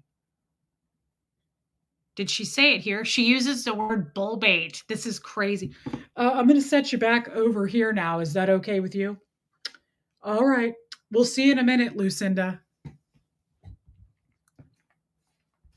I want to see if she says it here. One of these, in all of these clips of Elena Cardone, she's like speaking to the public. Everything she says is Scientology. Um, let's see. Hopefully, I don't get in trouble for this. She didn't get it. Well, I don't know if she got an invite. She did, I think, Debbie Zito. Well, she said her friend said there's some thing downtown, a past live seminar. Elena Cardone seems nuts, yeah. We've been married 20 years. Of course, we've had moments where we thought it sucked. We have certain rules in our marriage. One, we could never mention the word D, the divorce word. Like, I don't think that's it. Hold on. I'm trying to find it. She says bull bait. I was like, damn, Elena. I wanted to become a billionaire and I wasn't a billionaire. I didn't go tell people I'm not inauthentic. I didn't say I'm a billionaire when I'm not. That's a fraud. However, when we were on the verge of losing everything in 2008, I said, I'm going to wear the beingness of a billionaire. So in Scientology, there's three things: be, do, have. You have to be it, you have to do it, and you have to have it, right? So this is what she's explaining in non-Scientology talk. This is all Scientology. Be, do, have. How does that act? Okay, well, if I lost a $30,000 commission and I'm a billionaire, does that matter? No. So suck it up and move on. B, right? Now, if I'm going to be a billionaire, reverse engineer. You have to connect the two levels of the beingness and the havingness. It requires the steps, which are the actions. So if I'm a billionaire, I'd have to know about money. I'd have to know about communication. I'd have to know about collaboration, scale, marketing, sales, right? These are all the steps that Grant and I started to do in order to have. And then we created that. I wanted to become. Okay, that wasn't it. She says bull bait. Where is it? It must be this one. Maybe it's this one. Anti-anxiety routine. If you wake up before the sun every single morning, you try to drink up to a gallon of water a day. You take your vitamins and your supplements. You like eliminate the news, which are merchants of chaos. SPs, by the way, are chaos merchants. So she stole that from L. Ron Hubbard. I'm a chaos merchant. That's what LRH calls SPs. We're merchants of chaos. Make your bed, keep your house clean, organized, keep all of the things that are distracting you, people, negative traits, alcohol and drugs completely eliminated. Fast. Within 7 days to 2 weeks, you will be a different person. Write your goals down every morning and every night. For 7 days to 2 weeks, just do that and tell me you haven't trained. Damn, I can't find it now and I don't want to play her again. I feel like this is going to get annoying for you guys. It must be this one. In our marriage, one, we could never mention the word D, the divorce word, does not ever get mentioned, no matter how mad or upset. How we settle big situational conflicts, we'll set aside some time. I make sure that neither one of us are tired or hungry. Let's just get the body handled without an outside bull bait, right? That whole thing with Scientology. So you can't go in session if you're tired or hungry. You also can't have a fight with someone if they're tired or hungry. I just thought that was mentioned, no matter how mad or upset. How we settle big situational conflicts, we'll set aside some time. I make sure that neither one of us are tired or hungry. Let's just get the body handled without an outside bull bait, right? Do you guys even use that word? I know. I was like, I'm just kind of shocked that she's not getting in trouble for this, because she's using Scientology way too much, getting the body handled, all of that is not how normal people talk. But then when she said bull bait, I was like, do normal people use that word? Would you guys know what I was saying if I said that? Bull bait isn't an outside term used. That's what I thought. I was like, this is weird that she's saying bull bait. Honestly, I feel like she could get in trouble for that. That isn't how people talk. Yeah, you can spot a Scientologist so far away because she's like, get the body handled, get any outside bull baits, drink a gallon of water a day and take a ton of vitamins, and then don't be tired or hungry and just spout off LRH nonstop. Hey, Stacy Toms, it's so weird. I would never, as a Scientologist, I've explained it to you guys, but I would never walk. I know she's super annoying, and I would never walk into a place where normal non-Scientology people are and be like, handle the bull baits. Nobody would know what the fuck I was saying. That's crazy. And also, who talks like that? I can't stand people who have like they talk so you need to do what you need to because I'm a billionaire, like I changed the way I talk. So since I became a billionaire, like this is like make your bed, like don't forget to like inhale, like breathe, like inhale, exhale, like eat a piece of cheese. Like that's my secrets to being a billionaire. Why do people talk like why do people become different when they have money? It's weird as shit. It's super weird. Now don't be tired or hungry when you're fighting with your husband. Being well fed and well slept will make all the difference in your fights. So like if you just had a BLT and a nap, your fight is going to be very mild. And then chase it down with a gallon of water and no bull bait. Got it. Okay. Yeah. Kardashian talk. Yes. It's so creepy weird. It's so weird. Why do people talk like that? And they think we believe that you really talk like that. No one talks like that. Nobody talks like that. Just so you know, I just want you to know no one talks like that. It's ridiculous. Guys, this was fun. I'm going to be honest. This was fun. We really did it. We nailed it. Did we not? Lisa Kelson, make sure you take like a bunch of niacin and just like handle the body. Yeah, that sounds right. That's good marriage advice too. Like just like eat, drink, and like no bull bait, and like you will have an amazing marriage. Okay, cool. That sounds good. Let's hurry up and get to husband number 4 then. Thank you, West Coast Fancy Nancy. I love you guys. Mods, I love you. Thank you, everybody, for being here. Hey, Daughter of the King, before you leave, hit subscribe. Please, just do it, because sometimes you get unsubscribed. I get that, Topsy. Yeah, just make sure you drink 16 gallons of water and don't fight when you're tired or hungry. And you'll be all set for life and like no bull bait and like just be a fucking billionaire. Like that's it. Hey, K-Fic, I love you, girl. Linda, good night. Thank you for being here, guys. This was a fun show. No, I didn't see it, Lisa Kelson, and the Cardones give me the effing creeps beyond with their children, with all of it. It creeps me out.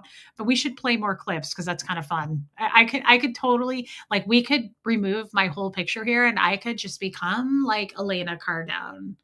So just like all you guys need to do is just follow me for more tips, but like just like eat a sandwich and drink 6 gallons of water. And no bull bait, like handle the body. And Grant and I just like don't fight. That's because we're billionaires. Oh God, yes. Did they give me the creeps when I was a Scientologist? Yes. So did Tom Cruise and so did David Miscavige.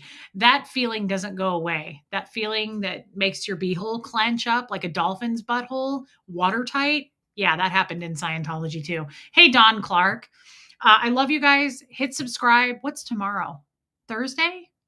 I love Thursdays. Let's do a show tomorrow, and I'll see you then. Afternoonish, 4-ish again. I love that. Topsy, I love you too. Guys, thank you for tonight. You made it very special again for my birthday. Thank you for the super chats. Helps me a lot. Thank you for supporting your local grifter and her birthday and the super chats. And I mean it. By Dark Sarcasm, it really helps me and Hux. Thank you for being members. Oh, she's a raging Scientologist. Yes, she is a Scientologist. Hope Between the Dreams, yes, too, because the way she spoke Scientology. We'll play more of those because it's kind of fun to break them down. Love you, Original Anne. Thank you for being here. I love you guys. Thank you for your time. Abigail, thank you for the scripture and your super chats. That was beautiful scripture tonight, Abigail. Stacy Toms, love you, girl. And I love you guys. Thank you for being with me today. Here comes Fred, and I will see you tomorrow afternoon.